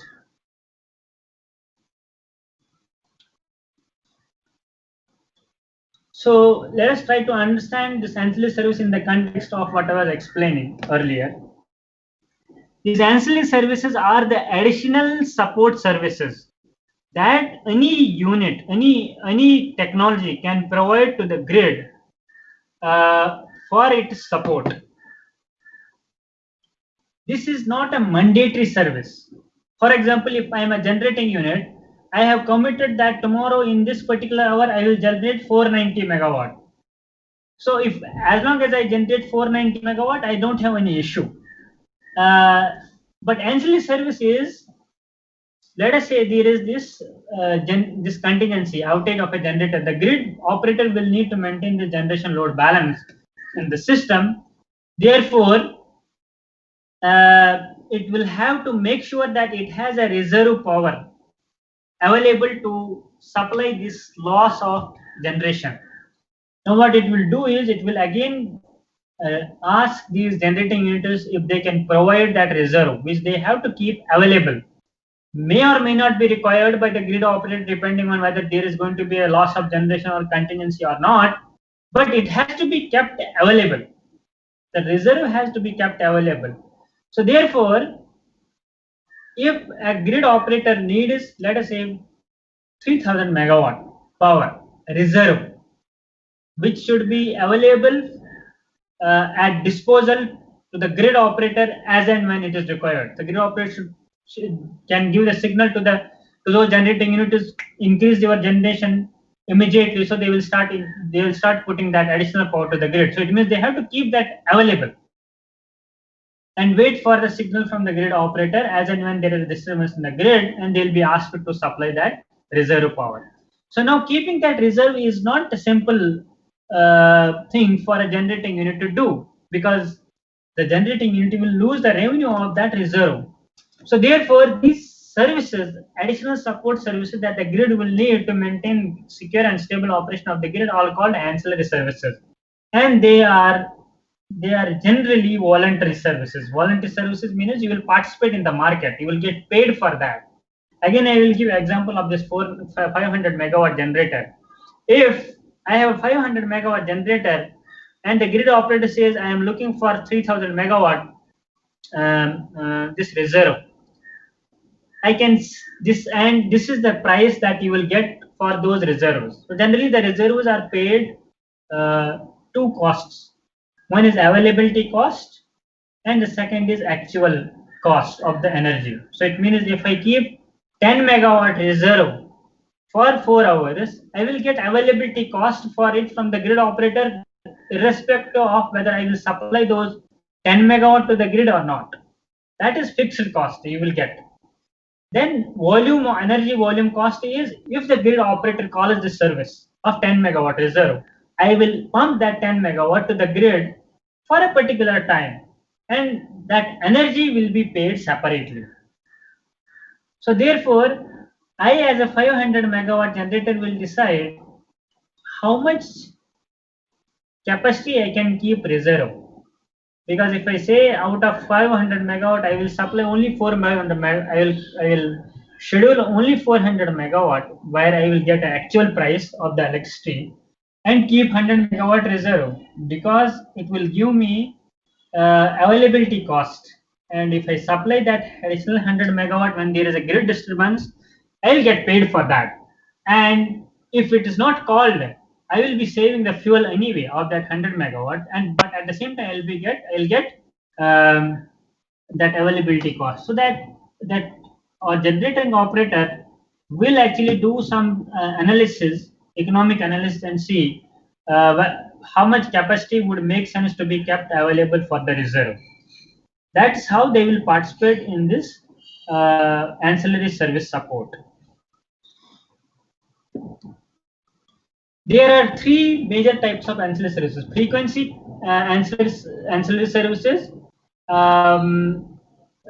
voltage support ancillary services, and black start capability ancillary services. So they can be broad in the broader sense, divided into three major classes. Then depending on the country you come from and depending on the region you are working in, the definition is changed, terminology changes here and there. But in the broader sense, these ancillary services can be divided into three classes. One is frequency support services, second is voltage support services, and the third is black start services. So frequency support services, as the name suggests, it will help the frequency of the grid. It will help in maintaining the frequency stability of the grid. Voltage support services, as it suggests, it will support the voltage stability of the grid. While as black start service, ancillary service, as the name again suggests, is that it will actually help the grid to restore should there be any blackout. So I think this is already I mentioned it. So these three are the classes of these ancillary services. This is like in the European region, this electricity network of transmission system operators for electricity in the Europe, continental Europe. They have these different types of frequency reserve frequency services. One is this primary control, secondary control, and tertiary control. So accordingly, those reserves. When I say control, so there are two aspects you need to understand. One is controller. You will use a controller to control some variable, but to control that variable, it will need some input. So therefore, there is a controller and that controller input. When we call, say, primary frequency control, secondary frequency control, tertiary frequency control, this is a controller. But what is the input is the megawatt reserve, capacity reserve. So those that input required for this controller is called operating reserve or frequency reserve.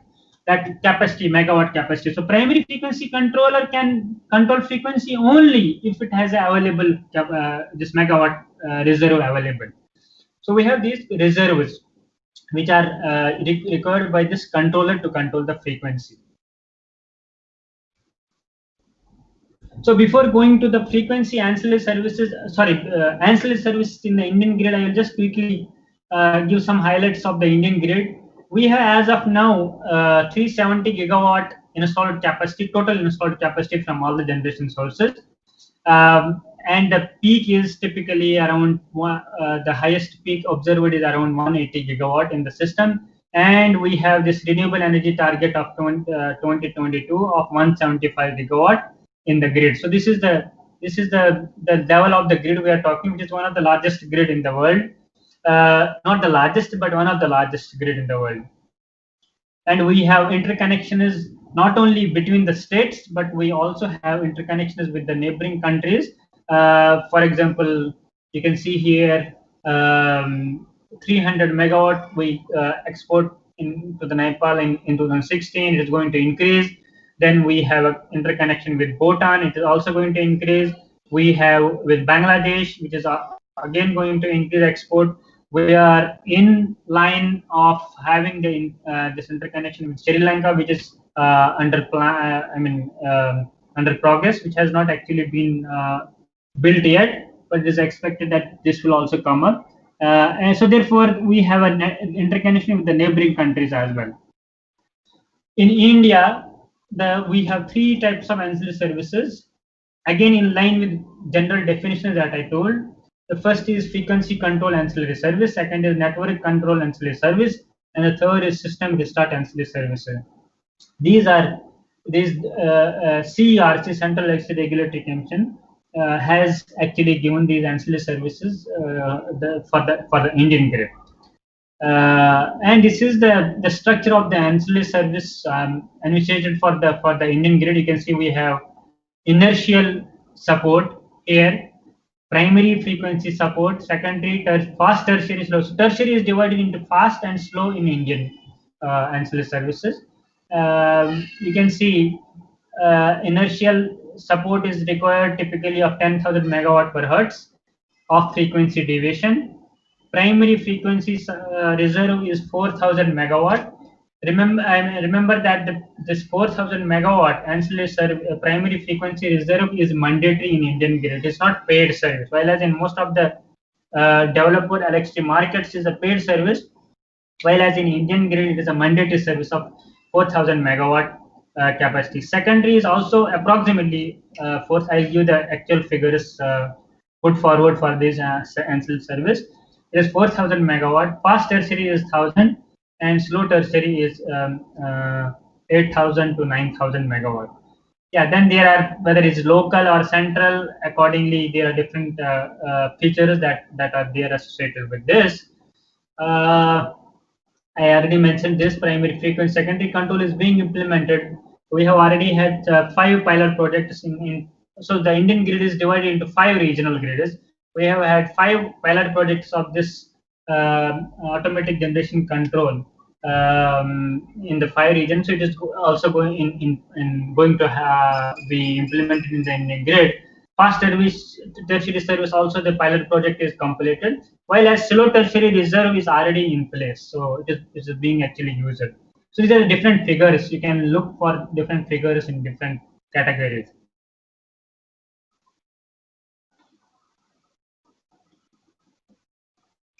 You can see the primary reserve, as I mentioned, is 4,000 megawatt at the entire grid level, while as secondary reserve is at the divided in the regional level, different values.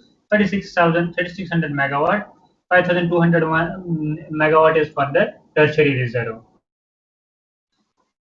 While the developed countries have these ancillary services in place for a long time now, we in India have started it recently. You can see this is the timeline of the ancillary services in India. It all started with this approach paper on ancillary service in 2010. Then there was staff paper on ancillary services released in 2013 by CERC. Then CERC regulations were notified in 2015 initially. Then the stakeholders meetings were actually held, and then there was order on markup on in 2016 February, and then detailed procedure was approved by CRC in March 2016, and it was ancillary service was implemented on 12th April 2016. When I say ancillary service, it is this RRAS, Reserve Regulation Ancillary Service. This is actually slow tertiary reserve. So it started in 2016, and then we are moving forward in this ancillary service sector. Though we are quite away from in terms of ancillary services when it comes to ancillary services compared to these developed electricity markets. So when this RRAS, this Reserve Regulation Ancillary Service, which is slow tertiary reserve, can be called if there is an extreme weather condition. It can be actually called if there is a transmission line outage, there's a trend of load not met, depending on the trend of load met, and then any other abnormal event or this error control error at regional level. So as of now, this RRAS, only these interstate generating system units systems can only participate. Central power plants only can participate in this RRAS. This is one of the events that has happened on 24th May 2016. There was a load crash in northern regional grid. You can see here. This is all India. So this is the load crash happening in the northern regional grid. Load because of some extreme weather condition, and this RR means if the load crash is happening, it means you have to decrease the generation. So therefore, you can see that this RRAS is the tertiary reserve down is actually happening. The generators are decreasing their generation, and maximum is around 1600 megawatt. And out of that, this southern regional grid has share of maximum 516 megawatt. This is one of the real life case where this RRAS was called after its implementation in the Indian grid. So, since we are going to understand this support from electric vehicles in terms of helping the grid in accommodating more and more renewables, we should understand that what are the issues that this renewable energy integration is actually bringing to the grid, which can be addressed with these electric vehicles. We have around 39 gigawatt of wind power as of now in India, with total cumulative capacity of number 4. We have a solar capacity. So sorry, this is actually 2018 figure I have mentioned it here. 2019 is somewhere around 650 gigawatt in the global installed capacity. Similarly, here 2019 figure is somewhere around 592 gigawatt of the installed capacity. While as in India, we have around 35 gigawatt. We are number 6 in cumulative capacity. Not in terms of percentage. In terms of percentage, there are other countries which are actually significantly higher. For example, in Denmark, they have the maximum electricity penetration from the wind energy. So what are the issues? I'll quickly mention this. What are the issues with this renewable energy integration? They actually affect the unit commitment, economic dispatch. As I mentioned it in the beginning, there are several transformations happening in the grid parallelly along with this electric vehicle paradigm shift. So therefore, all those things need to be. So renewable energy also impacts the unit commitment, economic dispatch, storage requirement, frequency stability, voltage stability, rotor angle stability, and power quality issues. Because of these renewable energy issues, several grid operators cap how much maximum renewable energy you can actually integrate. For example, Irish power system, Irish grid operator, had set the limit on somewhere here. You can say 48% of the total load. So you can see, even though the wind energy is higher than that, it was curtailed. You can see here the available wind energy was here, but the actual is here. So even though the available was more, it was curtailed because of the grid stability and security reason. Same is the case here in California system operator. You can see this. There is a curtailment in the solar power there as well, even though it is available because of the issues in the grid. The solar power has been curtailed. I was mentioning in the beginning that in the earlier slide that there is this inertial response which comes into picture at the instant of the disturbance in the grid. Now, what is happening with this renewable energy integration more and more? We have more and more wind and solar power plants, which means down the line we will have less and less these conventional synchronous machines in the grid, which means that we will have less and less inertia in the grid. If we have less inertia in the grid, look at this water tank. This is a system inertia, and this is the incoming water, and this is the outgoing water. This is the load, this is the generation. So if we have some inertia in the grid, that rotating mass, even if this generation goes less than the load for some short time, this inertia will continue supplying the load. But as the synchronous generators are actually displaced by the renewable energy generator, this inertia decreases, this rotating mass decreases. You can see here we have done a study here at IIT Bombay for the same generation outage but different renewable energy penetration levels.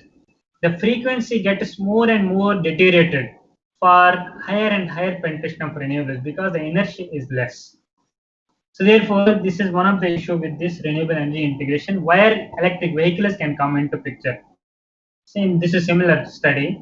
This is again a study in this AICTE system where we have this inertia decreasing as we have. This is the field data from the AICTE. This is the system operated in Texas in US. And you can see with higher and higher wind penetration, the inertia is decreasing. So therefore, that issue is there, diminishing inertia in the grid. This is again similar study. So one of the issue is this LVRT, low voltage resistor study. With I think we don't have enough time to cover this. So I'll have to unfortunately skip this these slides. So this was So this is one of the impact study we did on Danish grid. Along with this Danish transmission system operator, we planned, we looked at the grid planned for 2030. And what the aim was that if we don't change the grid code regulations, if we don't have new infrastructure in the grid, how the grid is going to behave in 2030, because the plan was that by that time 100% energy is going to be supplied from these renewables, and therefore there is going to be hardly any this conventional generator in the grid.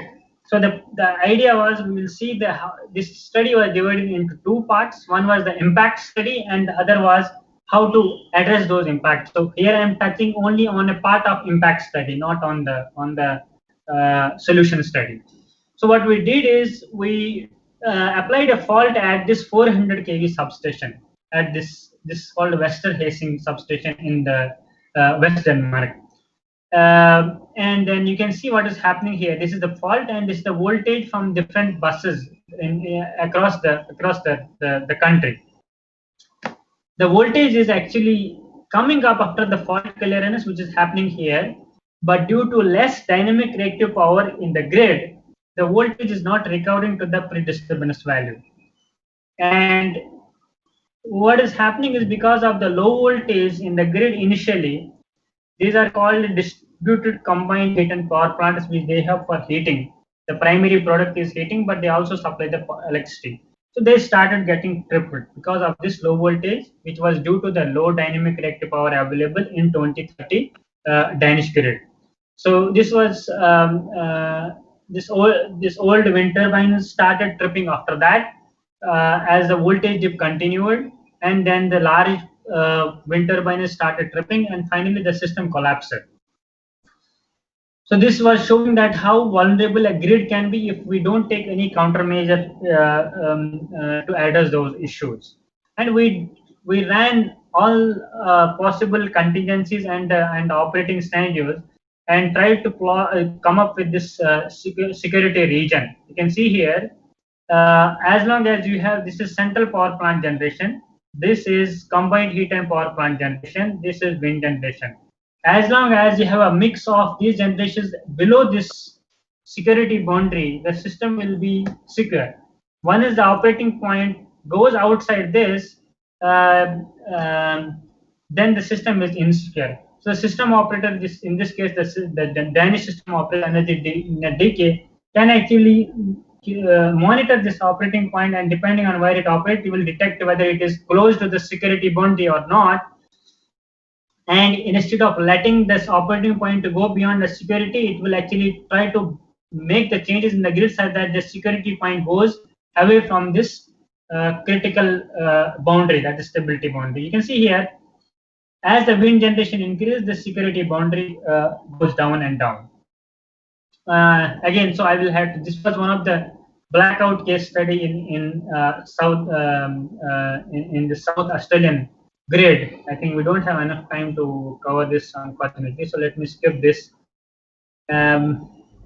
We did a study on here at IIT Bombay on the impact of solar PV integration. Again, this again the impact study, so I'll skip this again because we have to cover this the main aspect of electrical. This is one more study we did on the Gujarat grid to study the impact of solar PV on the grid, on the frequency. So this is how it is playing out here.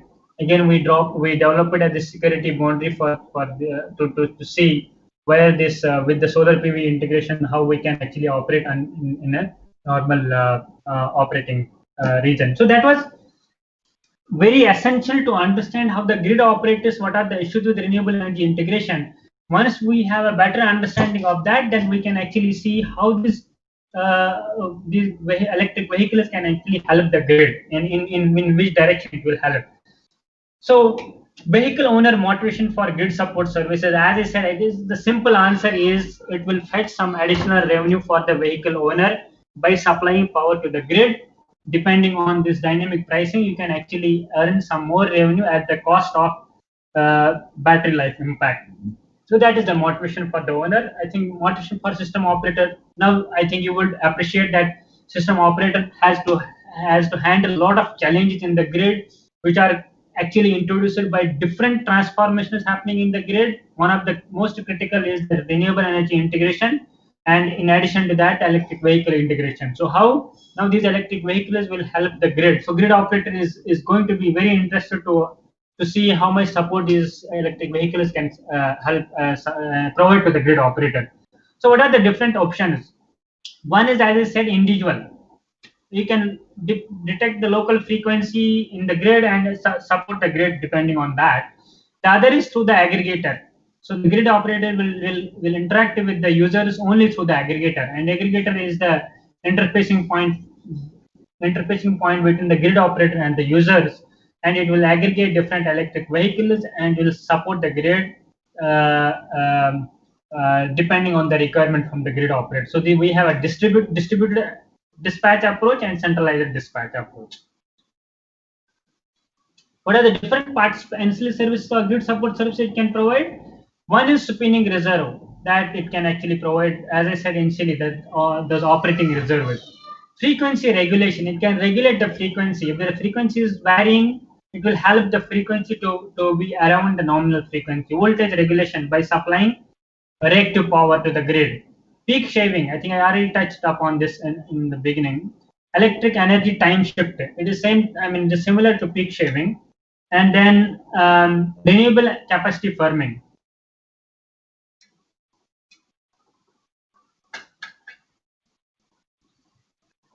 So this one is renewable energy integration, that one is obvious. So frequency operation, as I said, the frequency regulation, these electric vehicles when connected to the grid can actually support. It's not only when you talk about the frequency regulation or frequency support, it is not only supplying the power to the grid. Grid will need additional power when there is a frequency dip in the grid, or in other words, there is a shortfall of generation. But reverse is also a problem for the grid. If there is a shortfall of load, means generation is high, there is surplus of generation, or in other words, you have a sudden loss of large chunk of load, the frequency will increase. If you remember the slide where I showed this brittle plate example, even higher generation is going to be a problem for the frequency stability. So therefore, the grid operator will need to have more load at that point in time to bring the frequency back to the nominal value. So these electric vehicles which will be charging can also participate in that reserve, in controlling the frequency from over frequency to the nominal frequency. So how they can participate in that frequency support? They can draw more power from the grid. So they can start increasing the power drawn from the grid. So that's also possible. Voltage regulation, I think reactive power support to the grid, not much to discuss here. So this is again a case study that we did here at IIT Bombay. It's the same feeder that we were talking earlier. We have this different number of electric vehicles connected to the grid, and then we are trying to see how they can help the grid in voltage support.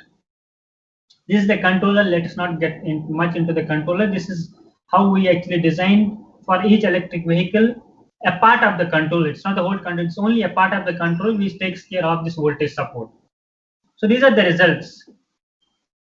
This is the voltage without this voltage support. This is a feeder voltage without the voltage support from these electric vehicles. You can see here the voltage decreases as we increase the penetration. Now in this case we are supporting the voltage by injecting the reactive power. To compare this plot and this plot, you can easily notice the voltage profile of this plot is better than the voltage profile of this plot. This is because in this case the electric vehicles are supporting the grid by controlling the voltage, by helping in the voltage support. The next part of this was, this is again, this is those two case studies where I said we started from end of the feeder and start of the feeder. It is a similar trend. And again, if you compare these two, here we are supporting the grid with voltage. The voltage profile here is better than the voltage profile here, but the trend of that, the voltage in case 1 is going to be lower than the voltage in case of case 2 is going to be higher, as can be seen in both the plots. So in this case, what we try to see is how many electric vehicles we can integrate to this feeder, considering the two bottlenecks, that is uh, voltage issue, voltage constraint, and the loading constraint.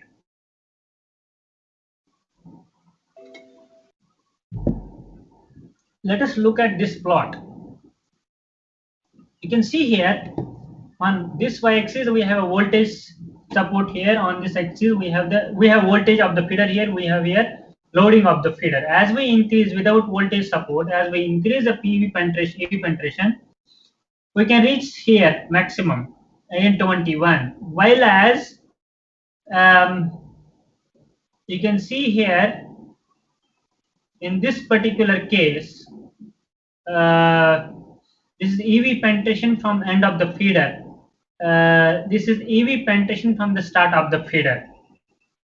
If you look at this and this plot, here in this plot we are providing the voltage support, and you can see we can actually have 24 number of electric vehicles connected to this.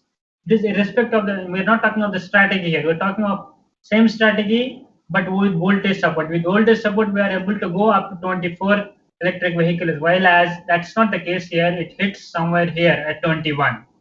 So therefore, with voltage support, we are able to actually increase the number of electric vehicles we can connect to the grid.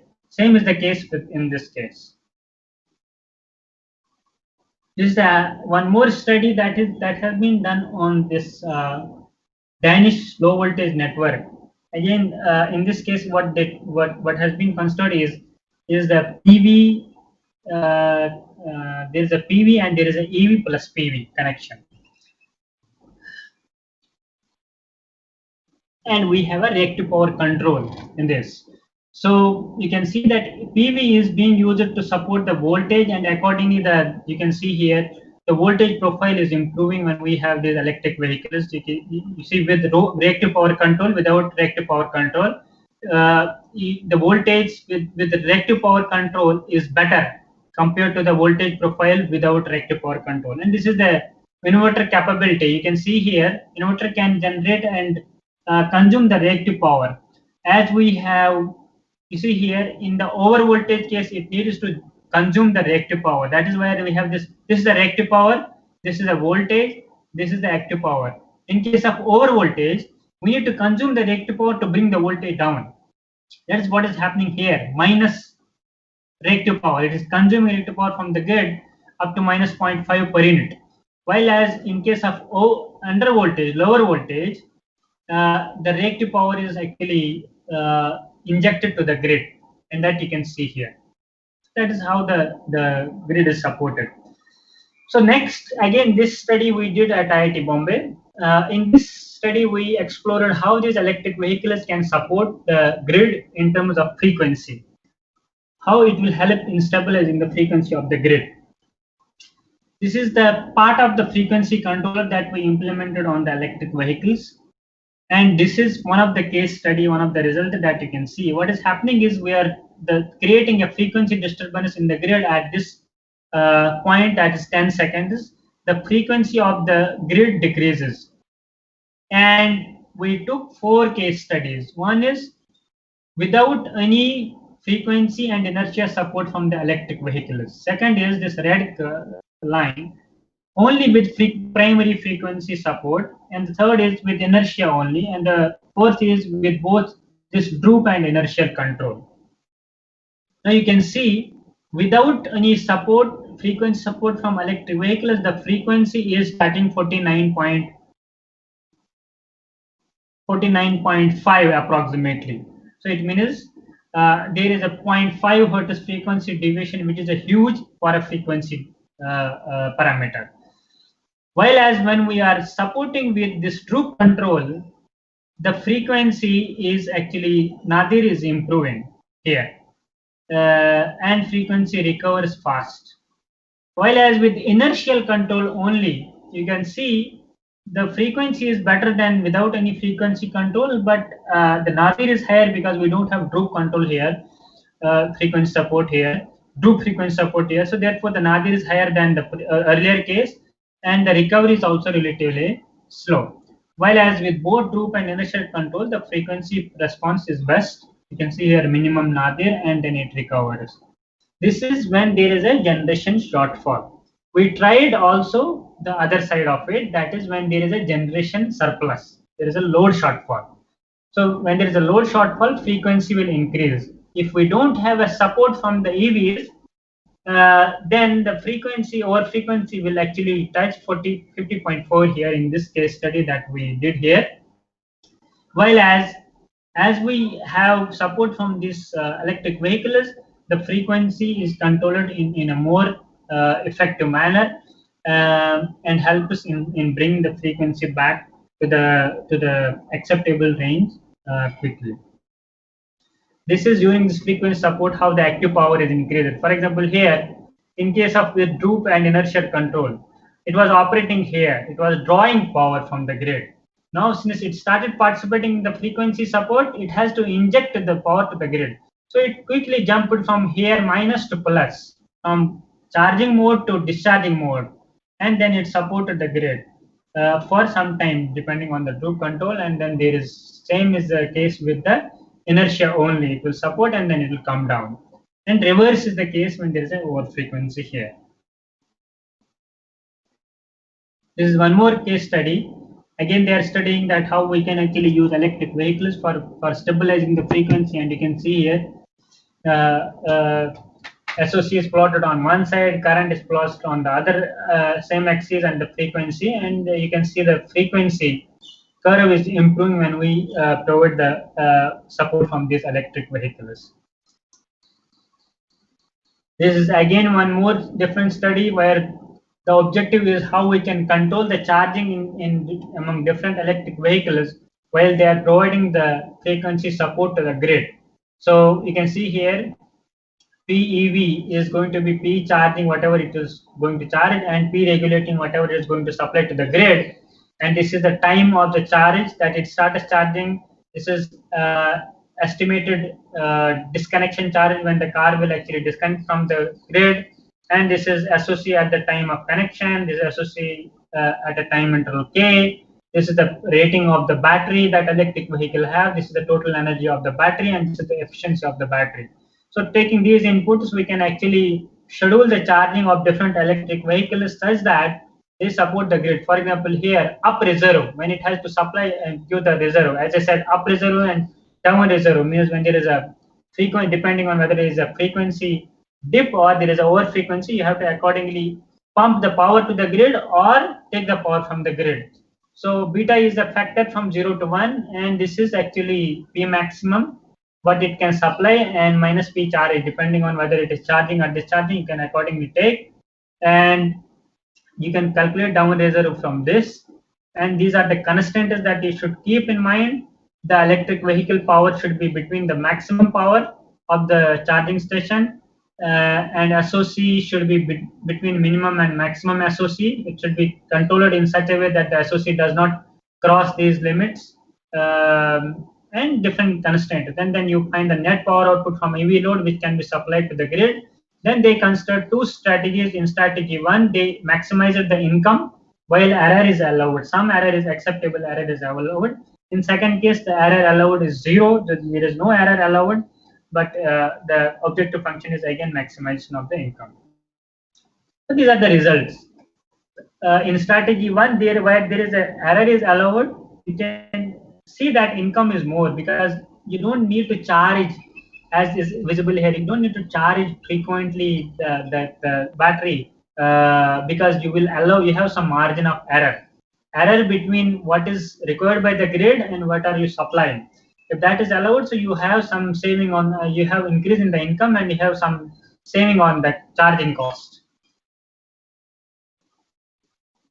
Then this is the study done on the grid bitten system, where the study considered that transient study where we have this 1.32 gigawatt outage, and we consider that frequency should not actually go beyond the acceptable limit. And this is how, as the demand of the grid, as the load in the grid increases, the response requirement also accordingly changes. Same is the case in case of this 1.38 gigawatt. And depending on how much wind penetration you have, higher the wind penetration, higher the requirement of the reserve you will need. So if you have higher requirement of reserve, means EVs can actually supply more power to the grid. Because as I was mentioning earlier, when you have more renewables, you need more support to the grid. So that's what is showing here. For 25%, 50% of the wind penetration, you have highest reserve requirement in this grid between system. Yeah, again, it is a similar thing, extension of this study, and they are trying to control the frequency. For example, now they are considering dump charging, what we call as uncontrolled charging, smart charging, what we call as optimized or controlled charging strategy, and then accordingly the frequency is controlled. For example, in smart charging, you have a better frequency control here. You can see from the plot. And then they also considered two case scenarios. One is 2030 year scenario with nuclear generation of 27 gigawatt, and in second case they consider 2030 year scenario with more wind energy and less nuclear energy. Now you can see from the results, with more renewable energy, the number of occurrences, meaning the requirement of this reservoirs required by the grid in 2030, depending on, you see here, less than or equal to 1800 megawatt is this for this is 2015, forget 2015 as of now. 2030 nuclear, less than 1800 megawatt requirement is higher for nuclear, while as more than 3000 megawatt requirement occurrences is higher for the case where we have more wind energy. It means we will need more, the system will need more reserves, higher reserves to be supplied, because the requirement is going to be more in case of renewable energy integration, and EVs can accordingly support. So that's how they have done. Depending on how the requirement is there, EVs have provided this reserve support, and they have tried to find the cost reduction of this primary frequency reserve provision from electric vehicles, depending on which strategy and which scenario you are taking.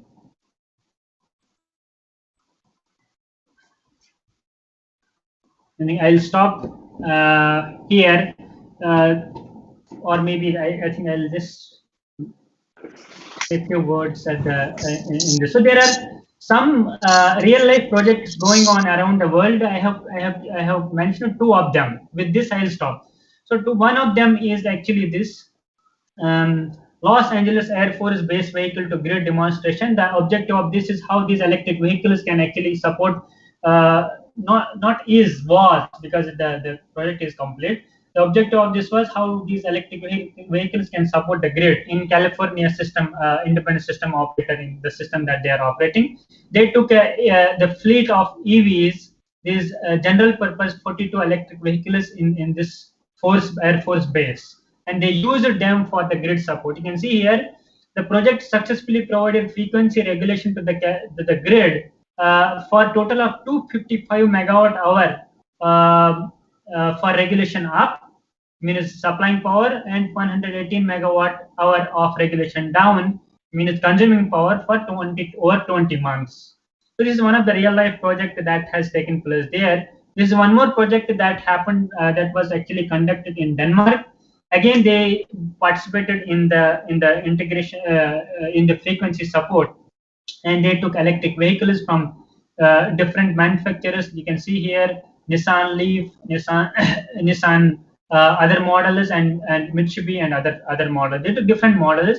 Then this is the required power, the grid operator requirement, and this is how these electric vehicles actually responded to their to the command of the grid operator and participated in this frequency support service. I think I will stop here because of the time constraint, time limitation. I will stop here, and I hope that I was able to put across the message that what are the issues that these electric vehicles can actually introduce in the grid at distribution and at the transmission system level, and how these electric vehicles are providing a potential opportunity to the grid, that they can actually have the grid support services and help in stabilizing the grid frequency, grid voltage, help in accommodating more and more renewables in the grid. So at the same time, while they are actually putting additional stress on the grid, they can provide lot of additional support services to the grid.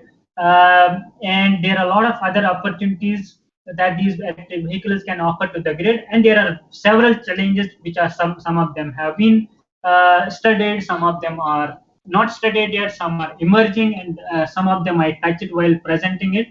And I hope I was able to put across some message at least to the participants. And it was a pleasure to give this talk to all of you. With this, I would like to stop my presentation here and leave it to the organizers. Thank you very much. Thank you, sir. Thank you very much for your wonderful lecture, sir. We are really benefited a lot. We can able to know a lot of research issues related to electric vehicle grid integration. On behalf of our management, principal and HOD, I would like to thank you for readily accepting our invitation, sir. Actually, in chat box there is a issue, sir. So participants can't able to post their questions. I asked participants to post their questions in WhatsApp, sir. I will, if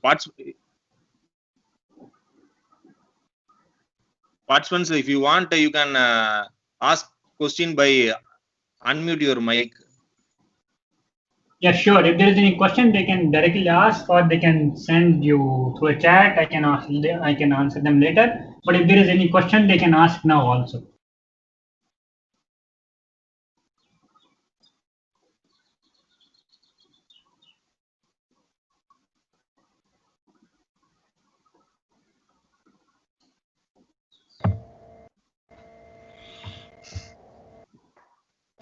Professor, this is Pradeep Kumar. I am working in Bosch. Yes, please go ahead.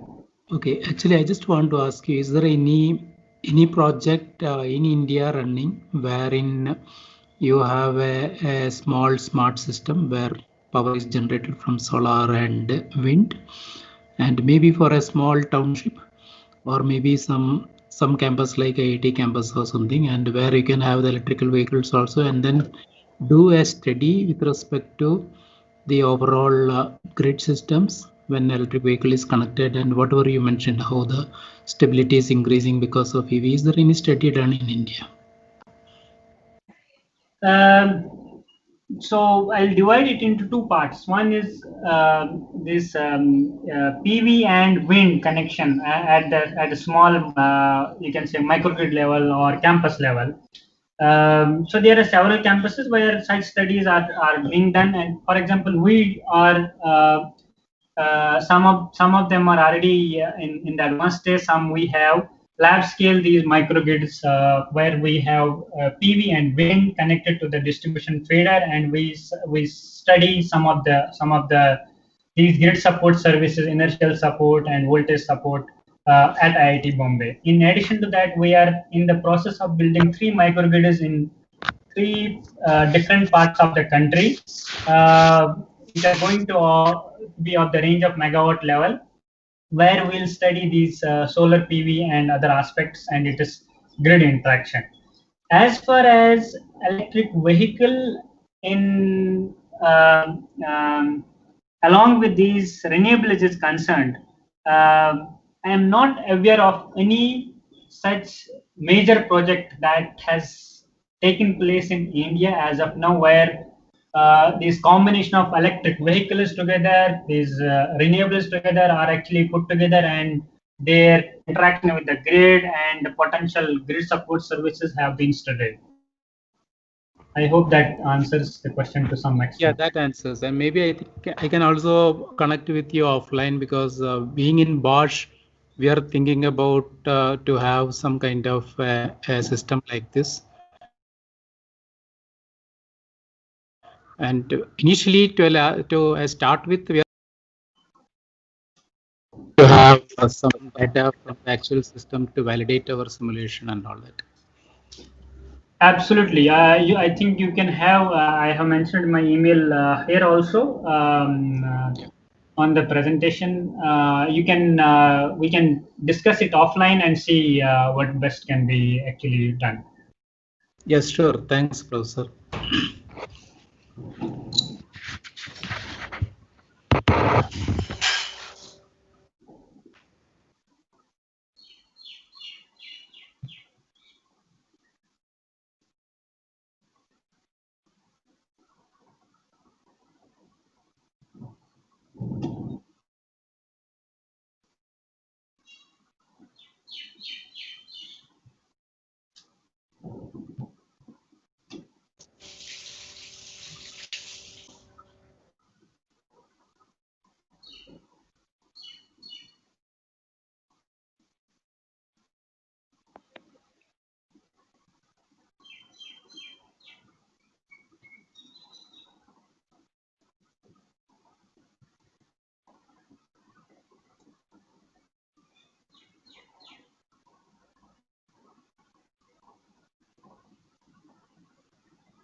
Dear professors, if you have any queries, kindly unmute and ask it.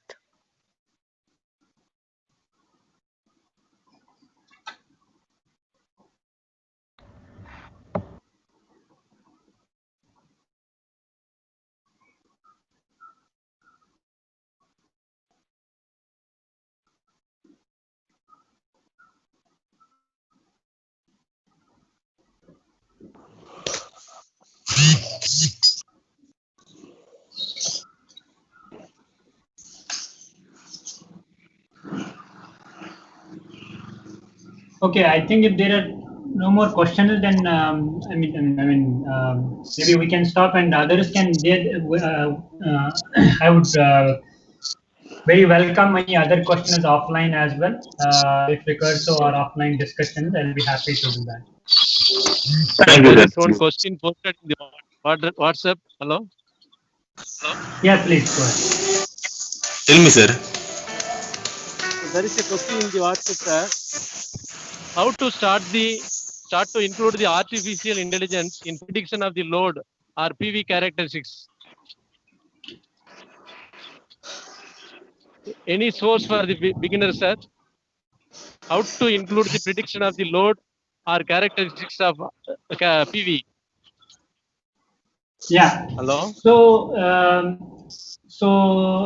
if I understand correctly, it is the implication. The question is regarding the application of AI techniques for load forecasting and PV forecasting. Yes, sir. Yes, sir. PV characteristics. Understanding the PV characteristics. Yeah. So there are several AI techniques which are actually being used for load forecasting as well as PV forecasting. I mean, there are several studies which are there.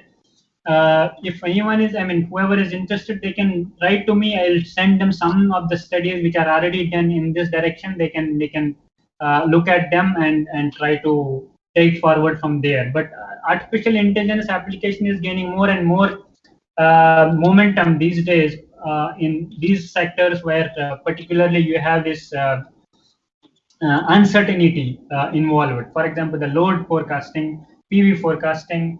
In fact, in EV also, there are a lot of applications of artificial intelligence in EV studies, particularly in this grid integration of electric vehicles, where you have thousands of electric vehicles in the system, and how to estimate forecast what is going to be the number of vehicles that is going to be connected to the grid at a particular time, what is going to be the approximate energy storage available in those electric vehicles that are going to be connected in the grid, and what is going to be the predicted pattern of these electric vehicles, at what time they will approximately connect, at what time approximately they will actually disconnect from the grid.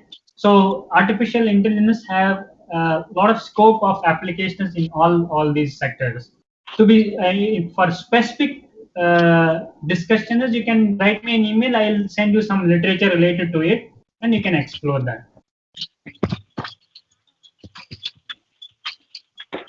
Thank you, sir. Nagadevi ma'am? Yes, sir. Thank you can for your conclude. excellent session, sir. It gave a detailed picture on the key scenarios which have to be focused when EVs are integrated with the grid. I'm sure we will focus on charging and discharging profile of EVs in our future research endeavors. The discussion on unit commitment model, economic dispatch, voltage, frequency stability gave clear insights, sir. Especially your description with graphical representation gave us better understanding, sir. Thank you once again for sharing your rich research knowledge with us, sir. Thank you, sir. Thank you very much. Thanks a lot. As I mentioned, it was absolute pleasure to be with all of you. Okay, sir. Thank you very much, sir. Bye bye. Dear professors, we hope that the session provided a great learning to you all. I request you all to kindly fill the feedback link shared via chat box. It would be so nice if you can note down the modifications in the schedule.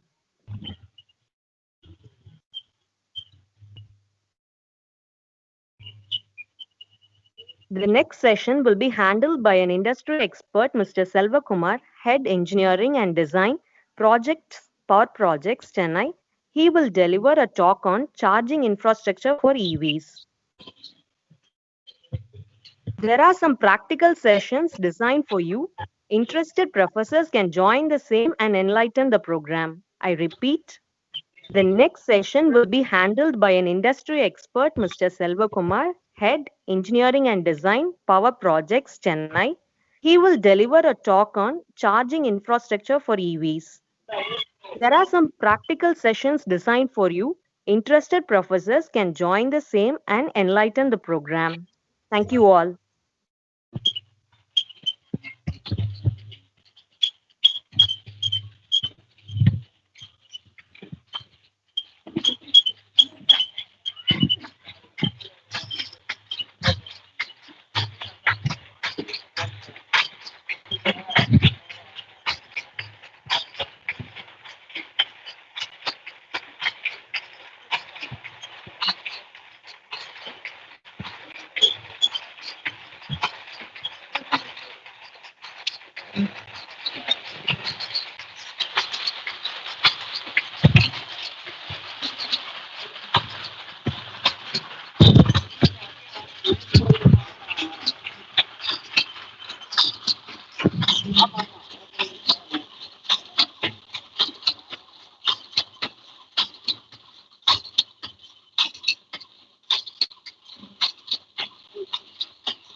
இருங்கப்பா திறந்துக்கோ.